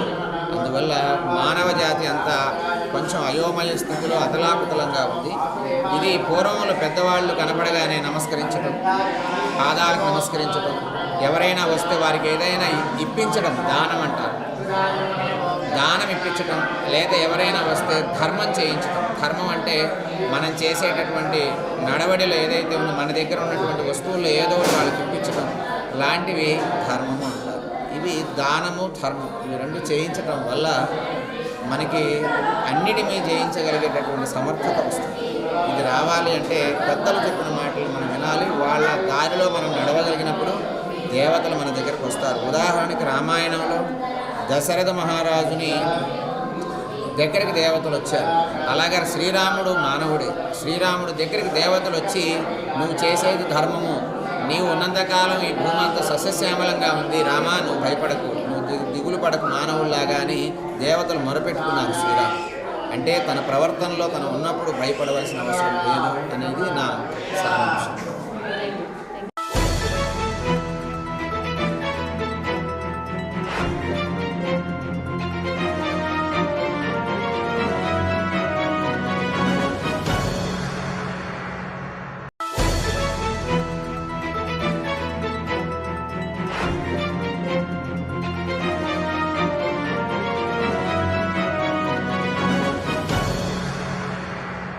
దుబ్బాక ఉప ఎన్నికల ప్రచారంలో భాగంగా ఈరోజు మనతో పాటు సోలిపేట సుజాత మేడం గారు ఉన్నారు, అలాగే సునీత లక్ష్మారెడ్డి మేడం గారు ఉన్నారు. సో వారిని అడిగి తెలుసుకుందాం ఎలక్షన్ల ప్రచారం ఏ విధంగా జరుగుతుంది, ప్రజలు ఏ విధంగా భరోసా ఇస్తున్నారు, మీరు ఏ విధంగా ప్రజలకి హామీలను ఇచ్చే దిశగా ప్రయత్నం చేస్తున్నారు. నమస్తే. ఈరోజు దుబ్బాకలో మరి రామలింగారెడ్డి అన్న చేసినటువంటి సేవలు గ్రామంలో ఉన్నాయి. వారు ఎన్నో అభివృద్ధి సంక్షేమ కార్యక్రమాలు కేసీఆర్ గారు ప్రతి గడపగడం అందించడం జరిగింది. వారు ఇంకా ఆశయం ఏంటంటే డబుల్ బెడ్రూమ్ ఇల్లు సొంత స్థలాల్లో కట్టియాలని, ప్రతి ఎకరాకు కూడా సాగునీరు అందించాలనే లక్ష్యంతో వారు మరి ముందుకెళ్ళి ఉద్యమ నాయకుడిగా ప్రజల మధ్యలో ఉండి ప్రజాసేవకు అంకితమైనటువంటి నాయకుడిగా ఈరోజు వారికి మంచి ప్రయోజనంలో ఉంది. మరి ఈరోజు మన కేసీఆర్ గారి నాయకులు సుజాత గారిని వారసురాలుగా పంపించి మరి రామలింగారెడ్డి గారిని చేయాల్సినటువంటి కార్యక్రమాలు వారి ఆశయాలను నెరవేర్చడానికి పంపించడం జరిగింది. ఏ గ్రామానికి వెళ్ళినా కూడా ప్రజలు బ్రహ్మరథం పడుతూ ఉంటారు. మీకు తోడుగా మేము ఉంటామమ్మా, రామలింగారెడ్డి మాకు ఇది చేసిండు, అది చేసిండు, ఎల్ఓసీలు ఇప్పించింది, సిఎంఆర్ఎఫ్లు ఇప్పించిండు, ఆ గ్రామానికి మేము రోడ్లు వేసిండు, పెన్షన్ తెప్పించిండు, వాటర్ ట్యాంక్ కట్టిండు, స్కూల్ కట్టించిండు, ఇట్లా ఎన్నో కార్యక్రమాల గురించి వారు చెప్తూ మరి వాళ్ళ యొక్క ఆశీర్వాదాన్ని మరి మన సుజాతమ్మ గారి గురించి అవుతాము. మంచి మెజార్టీతో సుజాతమ్మ గారు ఓకే మేడం, అంటే రామలింగారెడ్డి సార్ చనిపోయిన తర్వాత మేడంకి మీరైతే అభ్యర్థిగా టికెట్ ఇచ్చారు. సో కొంతమంది బీజేపీ నాయకులు కానివ్వండి, కాంగ్రెస్ నాయకులు కానివ్వండి, అభివృద్ధి చేసే ప్రయత్నం అంటే ఎడ్యుకేటెడ్ కాదు కదా, ఆమె ఇలా వేయించుకుంటాము, మాకు అంటే పనులు ఎలా చేయించుకుంటాం అన్నట్టు కూడా మాట్లాడుతున్నారు. నియోజకవర్గంలో పలు గ్రామాల్లో ఆ విధంగా మాట్లాడుతున్నారు. దానికి మీరు ఏ సమాచారం? ఇప్పుడు బీజేపీకి కాంగ్రెస్కి మహిళల్ని గౌరవించేటువంటి సంస్కృతి సంప్రదాయం లేదు, సంస్కారం లేదు. నియోజకవర్గంలో సమస్యలు పరిష్కరించాలి అంటే సమస్యలపైన అవగాహన ఉండాలా, మంచి హృదయంతో వాటిని పరిష్కరించేటువంటి ఆలోచన ఉండాలి. దానికి ఏ డిగ్రీ అవసరం లేదు. సుజాతమ్మ గారు ఇప్పటికే 5 సార్లు రామలింగారెడ్డి అన్న యొక్క ఎమ్మెల్యే క్యాండిడేట్గా ఉన్నప్పుడు వారి యొక్క విజయం కోసం ప్రతి ఇల్లు తిరిగింది, గడప గడప తిరిగింది, గుర్తుపెట్టి తిరిగింది. ఊర్లో పోతే ఇప్పటికీ కనీసం ఒక 50 మందిని గుర్తుపెట్టి పేర్లు పెట్టి పిలిచేటువంటి పరిస్థితి రోజు మనకు కనిపిస్తాం. తనకి నియోజకవర్గం పైన పడుతుంది, నియోజకవర్గంలో ఏ సమస్యలు ఎక్కడ ఉన్నాయి, ఎవరేంటి అనేది తెలుసు, అవగాహన ఉన్నటువంటి వ్యక్తి. కాబట్టి తనకి ఏంటంటే ఒక మంచి మనసు ఉంది, అందరినీ దగ్గరకు తెచ్చుకునేటువంటి ఒక మంచి శృతితో ఉన్నటువంటి వ్యక్తి. తప్పకుండా ఏంటంటే ఆమె ఈ యొక్క నియోజకవర్గం రామలింగారెడ్డి అయితే ఏదైతే చేస్తుందో దానికి రెట్టింపు స్థాయిలో కూడా చేసి ఉంటుంది. ఎందుకంటే మహిళలని కించపరిచే విధంగా వాళ్ళు మాట్లాడుతూ ఉంటారు. ఈరోజు రామలింగారెడ్డి చనిపోయి పుట్టిన దుఃఖంతో ఉంది. 2 నెలలు కూడా కాకుండా బయటకు వెళ్ళలేదు. మామూలుగా అయితే ఎవరైనా సంవత్సరం వరకు కూడా బయటకు వెళ్ళేటువంటి పరిస్థితి మాత్రం తట్టుకోలేక ఇంట్లోనే ఉంటారు. ఎవరైనా అభిమానులు లేకుంటే తెలిసినటువంటి ఆప్యాయంగా పలికించిన వాళ్ళు వచ్చినప్పుడు దుఃఖం కనిపిస్తుంది. మరి అయినా కూడా తను ధైర్యంగా ఉండి మరి ముఖ్యమంత్రి గారు పెట్టినటువంటి బాధ్యతలు ఉచ్చస్కంధాల మోస్తూ గ్రామం వెళ్తున్నప్పుడు తెలిసినటువంటి వ్యక్తులు మరి మాట్లాడించినప్పుడు కానీ చూసినప్పుడు కానీ కొంత బాధపడుతుంటే కూడా తను ఏడ్చే విధానాన్ని కూడా ఎక్కిరించి ఎగతాళి చేసే విధంగా ఈరోజు బీజేపీ క్యాండిడేట్ మాట్లాడుతూ ఉన్నారు. అదేవిధంగా మరి కాంగ్రెస్కి సంబంధించిన వాళ్ళు కూడా ఎగతాళి చేస్తూ ఉన్నారు. ఏం చేస్తారు నేను అడుగుతా ఉన్నాను, నేను కూడా అదే స్థాయి నుంచి వచ్చినాను, నేను కూడా అదే బాధ నుంచి వచ్చినాను. నాకు రాజకీయం అంటే అసలు కనీసం సుజాతమ్మ గారి కన్నా రాజకీయం పైన అవగాహన ఉంది. కానీ ఈరోజు నేను మూడు సార్లు ఎమ్మెల్యే కలిసి మంత్రి చేసినాను. అదేవిధంగా ఇప్పుడు పద్మాదేవేంద్ర రెడ్డి గారు డిప్యూటీ స్పీకర్గా చేశాను. తర్వాత ఇప్పుడు ఈ జిల్లా పరిషత్ చైర్మన్ రోజా గారు ఉన్నారు, ఎంపీలు ఉన్నారు, జెడ్పీటీసీలు ఉన్నారు, సర్పంచ్లు ఉన్నారు. అంటే మహిళలకు ఇచ్చేటువంటి గౌరవం ఇదేనా అని చెప్పి వాళ్ళని అడుగుతూ ఉంటారు. ఒక మహిళ బాధతో ఉంది, ఆమెను కనీసం ఏంటంటే ఓదార్చకుండా నెగిటివ్ థాట్స్తో మరి చూడకుండా ఉంటే బాగుంటుంది. కానీ ఆ విధంగా వాళ్ళు చూస్తూ ఉంటే వాళ్ళ విజ్ఞప్తికి మేము వదిలేస్తాము. ఈరోజు ఏ గ్రామానికి వెళ్ళినా కూడా ప్రజలంతా కూడా ప్రమాదం పడుతూ ఉన్నారు. అప్పుడు ఆదరణ దొరుకుతుంది. గ్రామాలింగారెడ్డి చేసిన సేవలు మాకు ఉన్నాయి, మేము మీకు అండగా ఉంటామని చెప్పేసి పెన్షన్ డబ్బుల నుంచి కానీ, రైతు బంధు నుంచి కానీ, వికలాంగుల పెన్షన్స్ నుంచి కానీ, బీడీ కార్మికుల పెన్షన్స్ కానీ, కిడ్నీ పెన్షన్ నుంచి కానీ, యువకుల పాకెట్ మనీ నుంచి కానీ ఎలక్షన్ ఖర్చు నిమిత్తం సుజాతమ్మ గారికి ఇచ్చి అండగా ఉంటామని చెప్తున్నటువంటి వారి అవతారాన్ని నిజం కూడా మెచ్చుకోవాల్సినటువంటి అవసరం ఉంది. బీజేపీ వాళ్ళకి అదేవిధంగా కాంగ్రెస్ పార్టీకి ఓట్లాడుకున్నటువంటి హక్కే లేదు. ఈరోజు బీజేపీ వాళ్ళకి నిజంగా కూడా మహిళలందరూ కూడా గుణపాఠం మహిళలను కించపరిచే విధంగా మాట్లాడిన అవమానాలు పరిచే విధంగా ఎగతాళి చేస్తూ మాట్లాడినటువంటి వారి విధానాన్ని ఈ నియోజకవర్గ మహిళలందరూ కూడా ఓటు రూపంలో మరి మన స్వేచ్ఛగా ఓట్లేసి వారికి గట్టి బుద్ధి చెప్తారని చెప్పేసి చెప్తారు. ఓకే, మన మంత్రి హరీష్ రావు కూడా చాలా దగ్గర ప్రచారం నిర్వహించేటప్పుడు, ఎన్నికల ప్రచారం నిర్వహించేటప్పుడు కూడా జనాలు ఏమంటున్నారంటే కనీసం హరీష్ రావు మొహం చూసైనా సరే మేము హరీష్ రావు గారికి సుజాతమ్మకి ఓటేస్తాము, మేము హరీష్ రావు నాయకత్వం తెచ్చుకుంటాము, ఇక్కడ మాకు ఏవైతే పనులు ఉన్నాయో అవన్నీ కర్తవ్యంగా నిర్వహించుకుంటాము 100% అని చెప్తున్నారు. సో దాని గురించి అంటే సీఎం కేసీఆర్ చేసిన అభివృద్ధి కార్యక్రమాలు కానివ్వండి, లేకపోతే మంత్రి హరీష్ రావు భరోసాతో కోల్పోయిన సుజాతమ్మని గెలిపించుకుంటున్నారని చెప్తున్నారు. దాని గురించి వాస్తవంగా ఈరోజు మన గౌరవ ముఖ్యమంత్రి కేసీఆర్ గారి నాయకత్వంలో ఇంటింటి కూడా కార్యక్రమాలు మీరు అన్నట్టుగా ఉచిత కరెంట్ కానీ, రైతు బంధు కానీ, రైతు బీమా కానీ, కళ్యాణ లక్ష్మి కానీ, షాదీ ముబారక్ కానీ, అదేవిధంగా డబుల్ బెడ్రూమ్ ఇల్లు కానీ, డబుల్ బెడ్రూమ్ కట్టుకోవడం కానీ, ఇవన్నీ కూడా మనకు కార్యక్రమాలు జరుగుతూ ఉన్నటువంటి సందర్భంలో ఈరోజు వారి నాయకత్వం బలపరిచే విధంగా ఈరోజు మన హరీష్ రావు గారు ఈ నియోజకవర్గ జిల్లాకు సంబంధించిన మంత్రిగా రామలింగారెడ్డి అనే స్నేహితుడిగా వారి సతీమైనటువంటి సుజాతమ్మ సోదరిగా చూస్తూ వారి యొక్క విజయం కోసం కృషి చేస్తూ ఉన్నారు. రాత్రి మగలు కష్టపడుతూ ఉన్నారు. కాబట్టి రేపు గెలిచిన తర్వాత కూడా ఈ యొక్క నియోజకవర్గం బాధ్యత నేను తీసుకుంటాను, సుజాతమ్మ గారికి తోడుగా ఉంటాను, ఈ యొక్క నియోజకవర్గాన్ని అన్ని విధాలుగా ముందుంచడానికి నా ప్రయత్నం చేస్తాను, తప్పకుండా చేస్తానని చెప్పేసి భరోసా ఇస్తూ ఉన్నారు. ప్రజలు కూడా హర్షిస్తూ ఉన్నారు. ఎందుకంటే ఈరోజు రామలింగారెడ్డి చేసినటువంటి కార్యక్రమాల్లో మరి అక్కడక్కడ కొన్ని ఇంకా తీర్చాల్సినటువంటి అవసరం, ఎందుకంటే వారికి 5 years టైం ఉంటే కానీ 1.5 yearలో వారు చనిపోవడం జరిగింది. కాబట్టి రామలింగారెడ్డి ఆశలు కొనసాగించేదాక మరి సుజాతమ్మ గారు వారి అడిగారులో నడుస్తూ మరి ఒకరికి కుడి ఎడమ విజయాలుగా మన హరీష్ రావు గారు మన కొత్త ప్రభాకారెడ్డి గారి సహకారంతో నియోజకవర్గాన్ని అన్ని విధాలుగా అభివృద్ధిని ముందుంచడం జరుగుతుంది. Thank you madam. నిన్న మన రీసెంట్గా జరిగిన సంఘటన రఘునందరావు గారితో వాళ్ళ మామగారి డబ్బులు పట్టుబడ్డాయని చెప్తున్నారు, అది పోలీసులే తెచ్చిపెట్టారన్నట్టు ఒక ఇష్యూ అనేది నచ్చింది. సో దాని గురించి మీరు చెప్పగలరు? దొంగే అన్నట్టుగా వారి వ్యవహారం బీజేపీ గారు వీడియోలు చూసినట్టు క్లియర్గా అర్థమవుతుంది. ఏంటంటే లోపల నుంచి మరి తీసుకొని వస్తున్న సందర్భం బీజేపీ గారు ఒక్కసారిగా ముఖ్యపడిగా పోలీసు కన్నా మరి పడి ఆ డబ్బులన్నీ లాక్కొని జోలు పెట్టుకొని పాల్గొనేటువంటి సందర్భం మనకు క్లియర్గా కనిపిస్తూ ఉంటాం.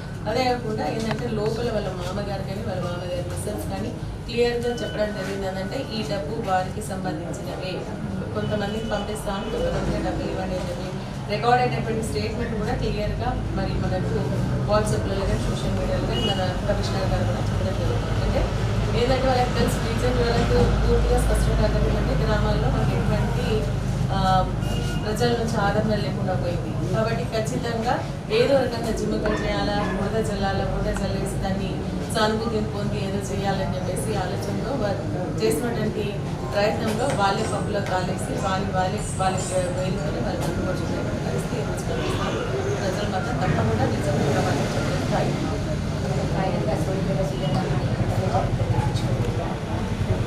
ప్రజల గుండెల్లో ఆదరణ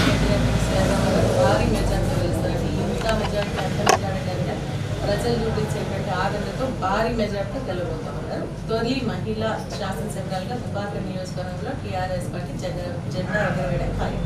మాజీ మినిస్టర్ స్మితా లక్ష్మారెడ్డి గారు ఏదైతే చెప్తున్నారో దుబ్బాక ఎలక్షన్లలో తొలి మహిళ శాసనసభ్యురాలిగా సూలిపేట సుజాతమ్మ జెండా ఎగరవేయబోతుందని ఈ సందర్భంగా తెలియజేస్తున్నారు.